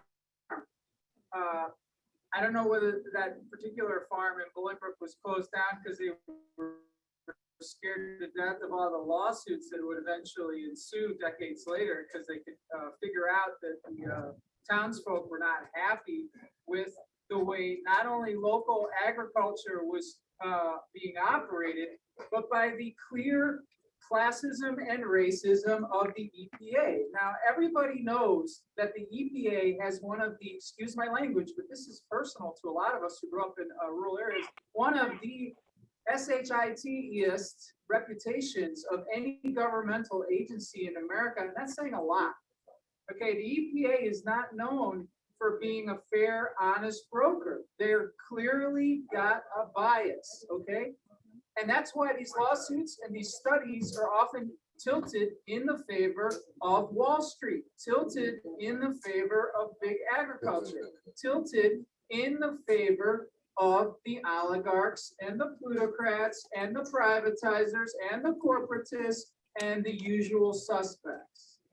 So Dan's presentation highlights the problem. We, the citizens, have to start to regain, or for the first time ever, mobilize with all people on earth to declare our sovereignty from people who think that one study and that's it, that's all you get. You can't have peer-reviewed studies. We can't have studies that are available to the public. We can't have studies that are done by independent. It always has to be funded by Bayer. It always has to be funded by Monsanto. There's a reason for that. The House always wins. And you know, I've never seen an agency that is so anti-worker, so anti-peer-reviewed studies, so anti-disclosing their information to the public, to be under the scrutiny of ordinary, everyday parents of children who clearly have disabilities as a result of these carcinogens. So every time that the United States government says, yeah, Archer Daniels Midland gave another big contribution to this wonderful candidate that we all are so proud of. Do you remember that, Illinoisans, in 2008? Well, we do, because we had to live next to those communities where we heard all of this stuff that unfortunately had zero basis in science. We the people know science. We the people respect science. We the people believe in forming a more perfect union and promoting the general welfare and securing the blessings of liberty for a reason, because it actually is life or death for our brothers and sisters. Unlike those oligarchs and plutocrats and corporatizers and overseers and the people who just think they're God, who happen to always end up in these corrupt agencies. Thank you to our speaker, Dan. Okay, please stop. All right, I'm gonna do the next rebuttal.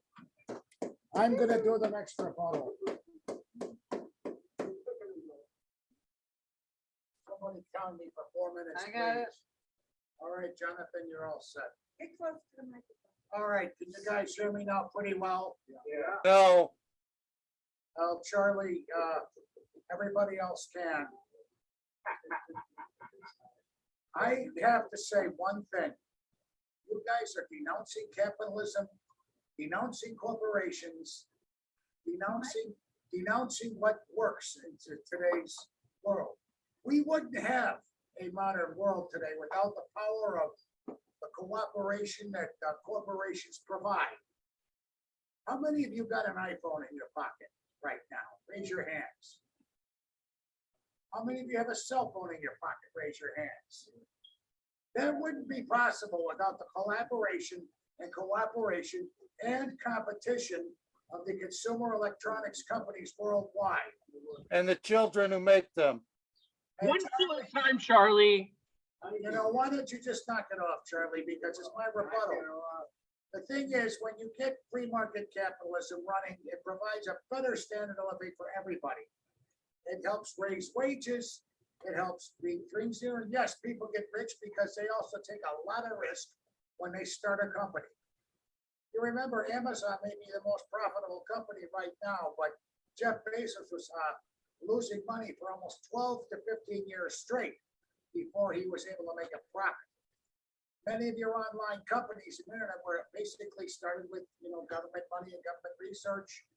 Then the commercial people come in and my God, it was all over the place. And when they opened it up to the free market, more Cat 5 cables were laid around the world, more computers were made around the world, and we were able to do a quiet revolution electronically, just less than 30 years ago. And look where we're at now. We had a worldwide pandemic, and we wound up being online, and we were able to handle remote work because of companies like Zoom, because of other companies like Microsoft Teams and their things. So don't tell me that the corporations are ruining everything, because in a lot of ways they have contributed mightily to our heavy and high standard of living. Now, Fred Borlam in the Green Revolution in the 1960s, we had a lot of trouble producing food back then, trying to keep our populations in check, trying to keep our populations fed. He found that, through modifying corn, not genetically, but through crossbreeding, was able to create a variety that was able to withstand disease and increase yields on farms. And that's what was able to feed the world. India was running deficits for years until Fred Borlam came along. And this guy single-handedly has probably saved more lives around the world than anybody else. And like I said, even now, when you denounce our government, there are things like this. You've got to remember, human nature tends to be, we're free-willed people. We all have the capacity inside of all of us to be short-sighted, corrupt, misguided.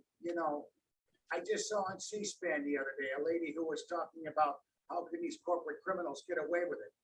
And she asked us, how many of you guys have credit cards from the company in there and misuse the expense? Or what do you do? Say, for example, you get a package that's not yours at the door and you just keep it. Yeah, that's fraud too. So what you really need to do, I think, is keep a good moral code to yourself. Capitalism works.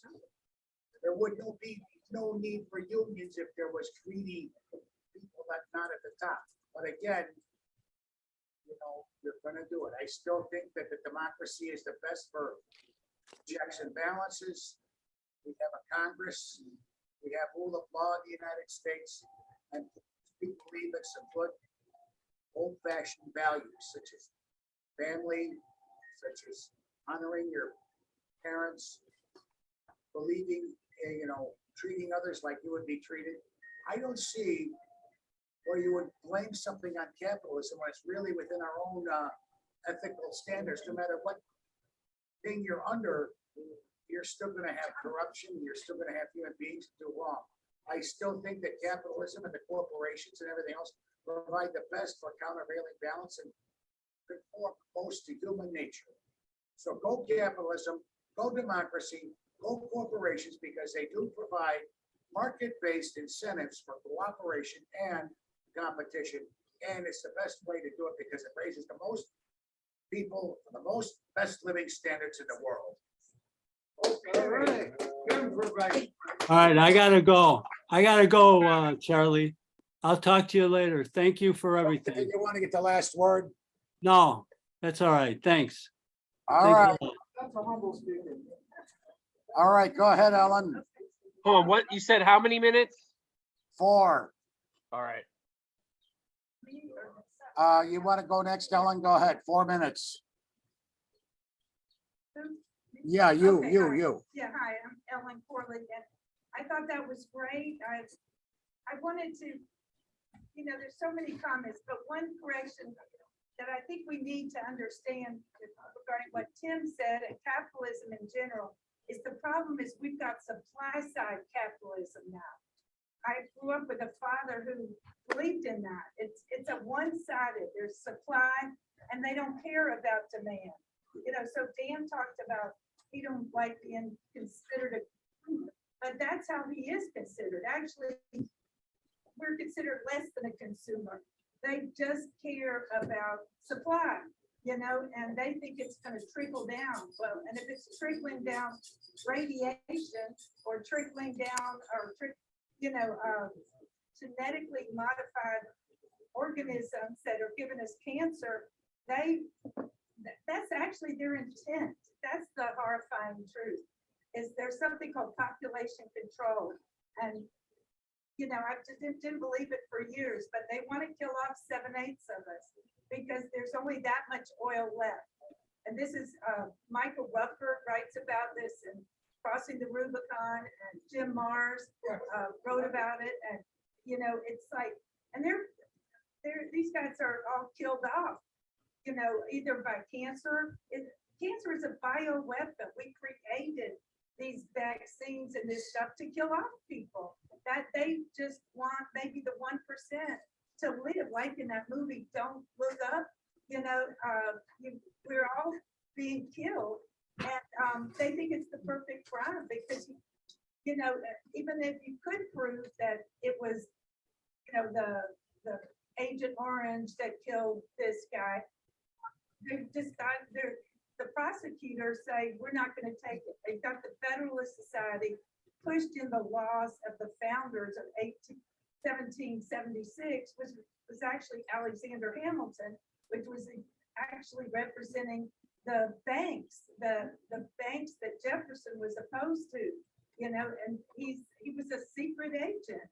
The great source of this information now is American intelligence media.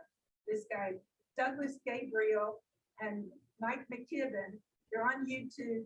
They've got their own websites. They go back 4,000 years, tracing it to this Babylonian bankers and Solomon's gold. But it's the only thing that explains what's going on. And I just, as an analyst, I just look at it and say, what explains this, and why are we always losing the, war on cancer, the war on, truth. Truth doesn't have a chance in this world because ever since Citizens United, they've corporations or persons, we've just got to turn these things away, re-regulate, rightly re-regulate. Before we had the monopoly. You're not supposed to have a monopoly, a government, an empire, a feudalistic, invisible empire is what we have now. And all this talking isn't gonna overcome it. It's got to be overcome with truth, kind of like a spiritual warfare. Star Wars, which Douglas Gabriel actually wrote. The guy Doug and Mike. I'm going next week. Bobby Kennedy is our only hope. That's my thing. I'm saying I want to run with him as the vice president. I'm going to go to Boston for his thing.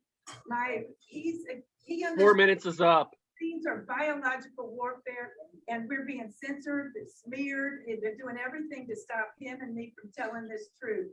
So come on with me, and that's our only hope, is to feed them with truth. Okay. Thank you, Ellen. Bobby. And Robbie.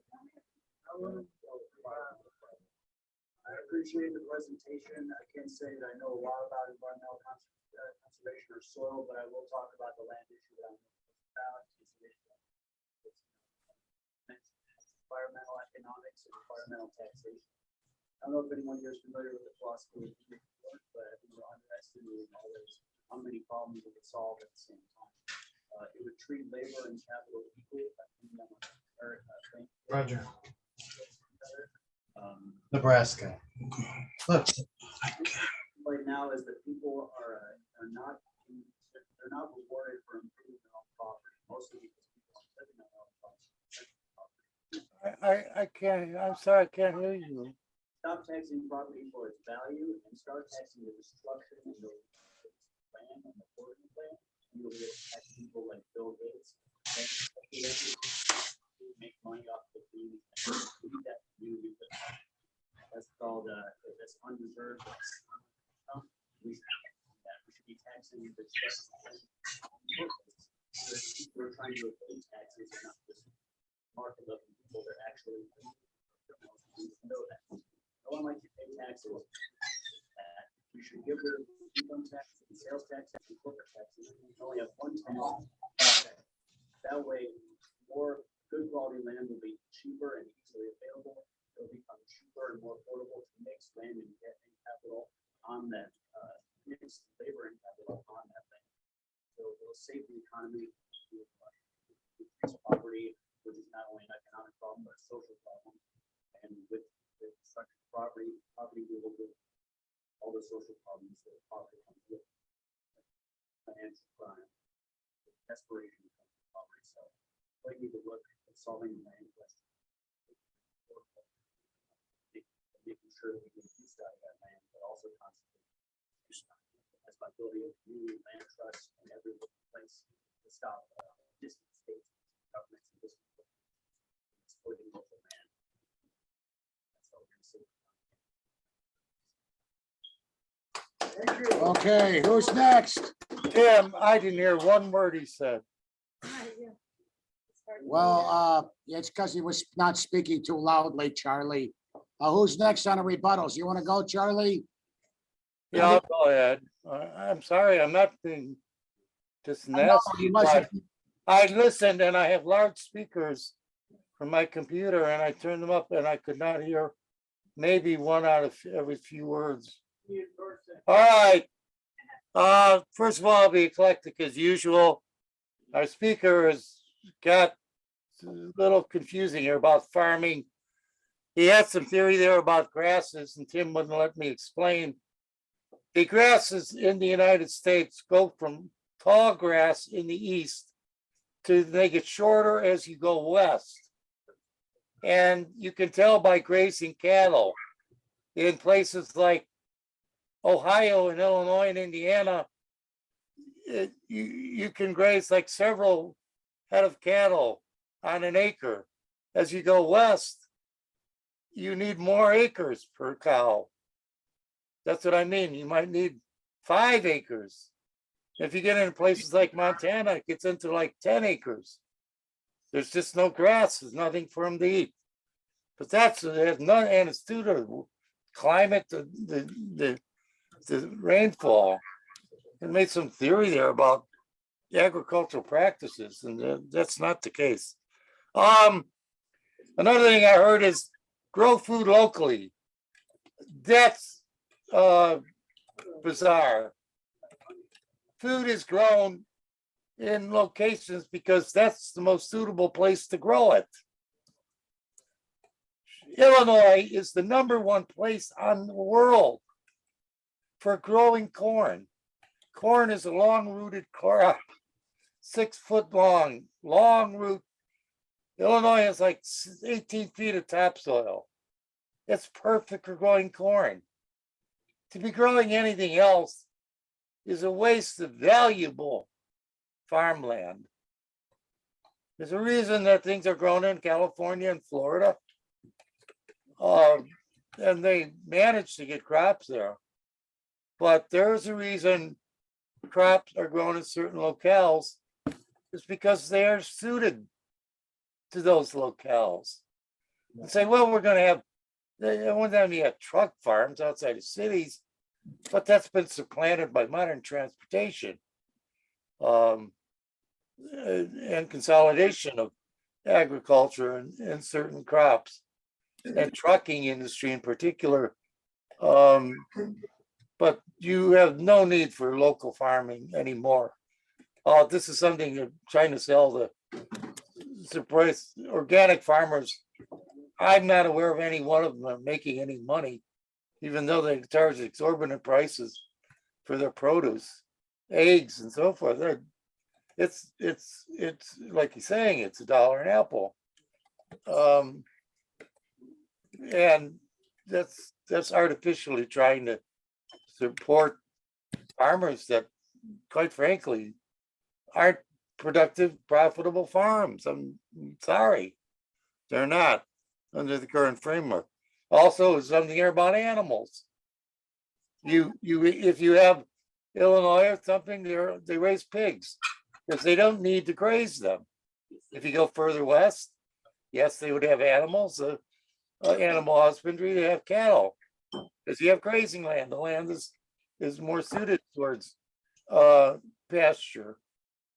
That's why you have this. That's the determining factor on this. You know, the thing about fertilizers. And one time I had 150 houseplants. I fertilized them. Of course, it's a natural fertilizer, as any home gardener does. I watched the show, the James Underwood Crockett, the victory gardener. If you put fertilizer, you do that in anything like that. Let's say there's some hazardous about doing this practice. That's an absurdity. Now, the other thing is, you're taking Roundup, you're claiming that it's a hazardous substance. The figures he gave aren't statistically significant. You have 10,000 cases, which is tragic, out of 320 million people. And this is something that is sold around the United States, Ace Hardware stores, used by home gardeners and so forth. That, if it's hazardous, based on the number of people using it, it's pretty small. Sounds like you had some lawyers collecting cases and Okay. trying to make some money. All right, your time's up, Charlie. We'll submit the rest of your testimony to the written record. Anybody else? Team, I like to speak if you can. Go ahead, Raj. 4 minutes. Yes. Charlie, are you done? I think it is, yes. All right, Raj. Okay. Timmy asked me. Hello. Okay. Am I on? Yes, Raj. Okay. This week started badly for me. I went to Walmart to get my monthly prescription, and they told me they are closing this weekend. So I could not fill my prescription, and I said, how am I supposed to do? And they said, go somewhere else. So I have to decide what pharmacy to go to next. You know, I've been with them for 20 years. So that is one thing.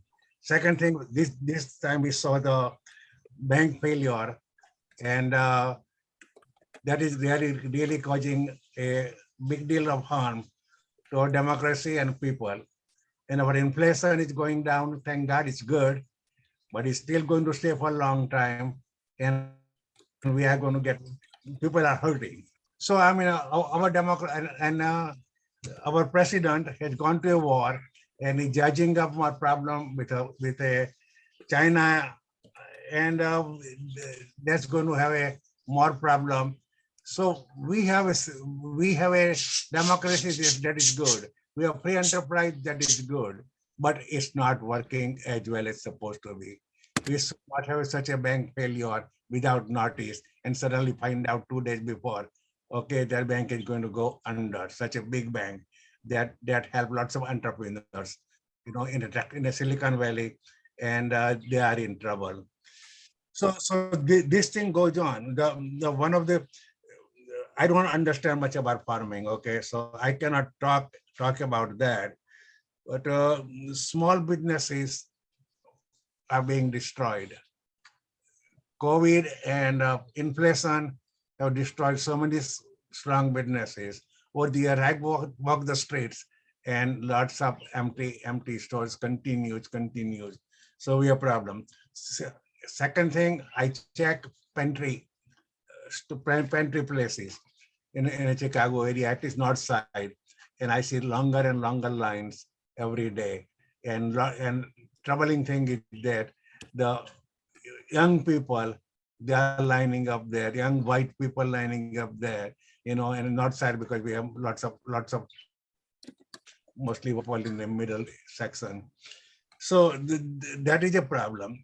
So, and I don't understand that how President Trump or President Biden is going to do it, because he can hardly walk. Sometimes he can hardly talk, and these people are not going out. Second thing, the senator from Pennsylvania, he can barely function. Senator Feinstein from California, she virtually unable to do anything, and she's at home. Okay, so we have to have some system where people are represented, and people who come getting elected or want to get elected, they have a reasonable stability of health and mind, and should be able to fulfill their functions. And these are the issues bothering me here. But Walmart going under, and that means that there is a lot. Walmarts in all Chicago area, most of them are closed. They are closed in other big cities across the country. That means a corporation, when they cannot make money, they are not going to be there. So we talk about everything, this thing, that thing, but ultimately profitability is there. In agriculture, if profitability is not there, it's not going to survive, period. You know, we cannot imagine and we cannot wish for good thing. If profit is not made, period. The company is going to close. They have no choice or file a bankruptcy, and lots of companies are filing bankruptcy. Okay, so let us be aware of that. Our democracy is good, our free enterprise system is good, and our capitalism and we have a great deal of smart people, but we have problems. And thank you, but I think we have to keep our mind open that and don't say that, hey, we haven't got it made. We are in really trouble. Thank you. Okay, Raj, thanks. Andy, you want to go next? All right, Andy, you're going up next. Okay, Andy, you're going up next.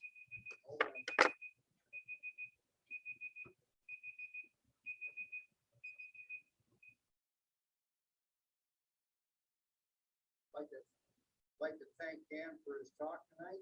Can everybody hear me okay? Yes. Can you hear him online, everybody? Hello. No, don't hear anything. They don't hear. Just speak a Yeah, little. get closer to the silver one. This one here? Yeah, closer and. No, just speak loud, that's all. And the silver one, yeah. Well, the black, High on the list. There's two books out that have been reprinted. One was called Secret Life of Plants by Peter Compton. The other one's called Secrets of the Soil. And both of those talk about regenerative farming and regenerative agriculture. They were published first back in the 70s. Now the reprints are out 1989, 90, 2004. There's a whole industry, a worldwide movement called, well, some call it organic farming, some call it regenerative farming, non-chemical farming. That type of farming is being slowed down and opposed by giant billionaires from the fossil fuel industry, the energy conglomerate. They don't want people. They want people that are dependent on giant corporations. I brought pull some books off the shelves, the archive, to show you. This one is called Reagan Got the Bomb, from 1982. It's written by Fred Nelman. It describes the 5-year plan, finance $2 trillion of the hardware, build missiles, deploy it all around the Soviet Union, and launch our missiles in the spring of '87 and fulfill vital prophecy. Those were the people running the Reagan government until cooler heads prevailed in the summer of 1987 in Gorbachev, and they shut down the computer launch hardware. This book, Energy and War, Breaking Nuclear Plane, is all about alternative energies that are cheaper, cleaner, safer, more profitable than nuclear power. It's published in 1979. This one here I brought to honor Tim's belief out of the app. Anybody that believes nuclear power has any viable option for the future to make any contribution to solving the climate crisis is in essentially a religious cult. That's why this book was written by Daniel Ford. Personal attack. We have to, what? don't worry about it, Justin, let it go. Not a personal attack. It's talking about reality. And we have to help anybody that's had a son or a daughter sucked into a cult that messes up their lives. 900 people died at Jonestown because they were in a cult. And we have intellectual prostitutes owned and operated by billionaires in our Congress. They're paid to lie to us. That was mentioned earlier. Andy, sorry to interrupt you. Could you pick up that microphone on the podium and speak into that one? Let's run a test. They can't hear you. Use the microphone on the podium. Black one, the black one. No, the one on that one. Pick it up. Yeah. Pick it up. And use that to speak into. Okay, I'll speak into both of these. Bring it closer. Don't Okay, worry about the other one. all right, Bring it closer. secret call out. I'll do the best I can. All right. Everybody else could hear, how come I'm having? No, they can't. Other than just slow down. I would suggest that people want to really enjoy the college complexes, come here in person like the old days. We can see 45 people here.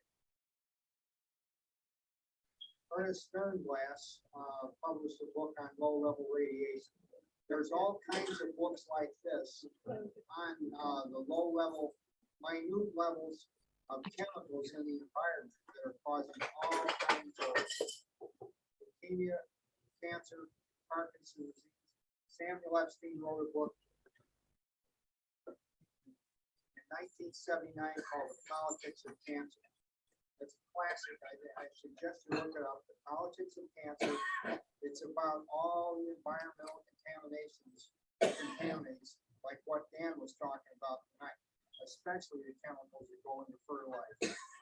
It's like cigarette smoking doesn't kill everybody, only about a third. The other 2/3 survive. Heart disease, lung cancer, doesn't kill everybody. So you have people that say, George Burns smoked his whole life and he didn't die of cancer, so there's no harm in cigarettes. We've heard that for years and years and years. And we're in a war. Albert Einstein said it best. I'll leave you with this. The human race is in a race between education and extinction. I'm not sure which side is winning. There it is. And Dr. Martin Luther King said, any society that spends more money on machinery of death than on things that help people live better is headed toward spiritual death. We're in a war, and it's good. You have one last thing. People say, everybody says, well, how can that happen? Is that legal? Everything that happened to the Jews in Germany was legal. They made laws making it legal. These people wanted this Supreme Court. We've got 6 intellectual prostitutes owned by the billionaires and 3 honest people. They want to get rid of the EPA. They want to have no regulation on pollution, no regulation on water quality, no regulation on air quality. They're passing these laws unless we fight it. This is what we've got with this government right now today. So stay alert. If anybody wants to borrow a book, call me. Thanks. All right, who else? All right, who else? Who else? Any other rebuttals? Anybody else from online or, okay, Marilyn, go ahead. I'll Um, go with Justin. Go ahead, Marilyn. You got 4 minutes. Okay, I'd like to suggest again that people go to remineralize.org because it's quite a fulsome discussion about how the quality of our food has gone down in the last 100 years because not only of chemicals, which is the gentleman that just spoke, talked about we're getting chemicals, little minute amounts of chemicals from every direction and in our food. But it also talks about how, because the minerals are being depleted from the soil, that our bodies don't have all the trace elements that we need. Our bodies need trace elements, not too much, not too little, but it needs some. And when you only put NPK in the fertilizer, where are all the other 90 some minerals supposed to come from? And the NPK is acidic. It does come from fossil fuels, so it destroys the microorganisms in the soil. So there's a big discussion about all of that in remineralize.org, and also what's being done to, use ground rock dust to replenish the minerals in the soil and make our food more nutritious. And it also greatly increases the supply of food. You can, more so than just plain organic agriculture, it can really increase the crop so that it could replace NPK as far as volume goes. So that's my suggestion, is go to remineralize.org and you'll find a lot of good information there and a lot of good discussion. Marilyn, what is that again? Remineralize.org. Remineralize.org. I'm gonna do a quick share screen. I think we might be able to find it. What do they say about hydroponic gardening? Would you eat hydroponic food? Hold on, it's still the rebuttal. All right, Marilyn, is this, I'm gonna try to get the website up real quick, if we can. Okay. Yeah, it's just, Mineralize? Remineralize. Okay, that makes sense. I just accidentally shut down my, web browser here, so just give me a minute. Who else wants to go? I'd like to ask Marilyn a question. Go ahead. They ask have the them. green plant here in Chicago, and they grow all kinds of crops hydroponically. Would you eat that stuff or not? I'm pretty skeptical of it because again, you've got to get all the minerals, all the trace elements. It depends on what they're using. The ground rock dust, if you get a combination of rocks and grind them up to a very, very fine powder, you will get all the elements that nature requires to make a fully nutritious plant. So it depends on how they use hydroponics, but I'm very, very skeptical that they're going to get all the elements that are needed. Plus, you need a lot of microorganism activity. That's what plants live on, is the microorganisms, and the microorganisms are the ones that eat the minerals. So, the microorganisms take the minerals, and then the plant roots take in the protoplasm from the microorganisms. Okay. The rocks are for drainage, I Hey, believe. we can't let And this there's no Q&A go. I animal mean, that- this is not the right. An animal format. that lives in You rock. probably just can't be asking people questions. All Why right, don't you now. be quiet? All right, Justin? Marilyn, is that the site right there? Yes, remineralize the earth, that's it. Okay, it's remineralize.org. We have it. Okay, I'm gonna stop the screen share. And I know, Justin, you've got your hand up, so we'll give you about 4 minutes when you're ready. Yeah, I'm ready. Okay, hang on, Justin, just a second here. I'm trying to, okay, we got it. All right, Justin, go ahead. You're up next. Hopefully we can show yourself on video if you can. But if not, that's fine too. All right, Justin, go ahead. All right. So I'm not sure why the college is not as moderated as it used to be. It seems like a very, chaotic sort of moderation lately. For example, the one full at a time is a rule, and the program director has been repeatedly violating the rules since I've been on the call, not too long. So I just would like to ask the College of Complexes and the students to please be aware that there are rules, one full at a time, and no personal attacks. And if we respect the rules, then we can all enjoy this thing more harmoniously. Instead, with this chaos, you get people interrupting people, you get people going over their time limit, you get people asking several questions in a row. We need to do better, and we need to go back to following the rules. We also can't have people who are trying to have order. We can't have people opposed to those people. If people are trying to maintain order, you can't go up to that person and tell them to stop. All right, we've heard enough of this now. Move on. Has it been 4 minutes yet? No. Okay, so actually, I'm agriculture. This is exactly what I'm talking about. No, this is exactly what I'm talking about. One full at a time. One full at a time. One full at a time. One full at a time. One full at a time. And we didn't ask for your. One full at a time. You're just proving him correct. You're just proving him correct, Charlie. Oh, Charlie, shut up. You don't run the college from the podium. Well, nobody is running the college. That's my point.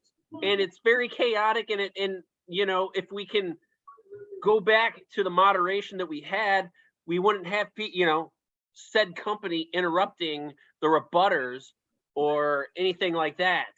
So I just want to implore the moderators and the organizers and the students to mind the rules, and we can get along. This can be a much Okay. easier experience. Thank you.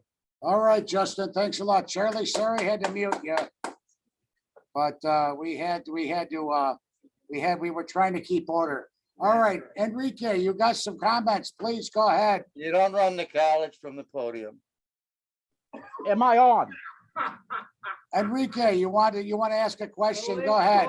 Wait, are we in rebuttal or are we in question session right now? We're in rebuttals right now, Enrique. Okay. I need to rebut what Justin just said. I agree with what he said. In theory, it sounds great. But Justin, if you remember, I was there 4 weeks ago tonight speaking, and you were very rude to me. You were asking me questions, and you weren't letting me answer. So I have to call you out as a hypocrite for what you just said. And you got into a fight with Ricardo, and the manager had to throw you out of the restaurant. So you are kind of the last person to be saying that. No personal attacks, Enrique. Okay, that's fine. I've said my piece. All right, Justin, now you guys, we understand that this is a touchy issue, and I think we've addressed it individually. It's Enrique's turn to talk. So if we're going to be respectful of the rules, that includes the speaker, that includes the questioner, and that includes, yeah, there was personal attacks 4 weeks ago, and some of them were made by Justin. So I just need to call him out on that. And yes, I think we need to go back to moderating the rules, because I remember when I first went to the College of Complexes, I think it was like over 10 years ago, back when you guys were still at the Lincoln restaurant. Yes, Yeah. It was much more formal and organized. So yes, I agree with what he said, but he was not the right person to say that. There, I'm done. Thank you. Thank you, Enrique. Thank you, Enrique. All right, All right, next rebutter. anybody else rebutting? All right, Calm down. and close us out and we'll All get right. going. Charlie, I'm gonna get the, All right, since I'm gonna turn over the host controls to you, Charlie. We'll sign out in a minute. Dan left, there's no last word here. There's no last word. And so we're gonna close things down. I think we should have a battle royal verbal. Next week we're gonna have Charlie and Vidoc himself on Chuck's Echo, what is it, Chuck's? Echo, Echo plan for car for drive. Plan for cars. All right. Thank you all for coming. Good night.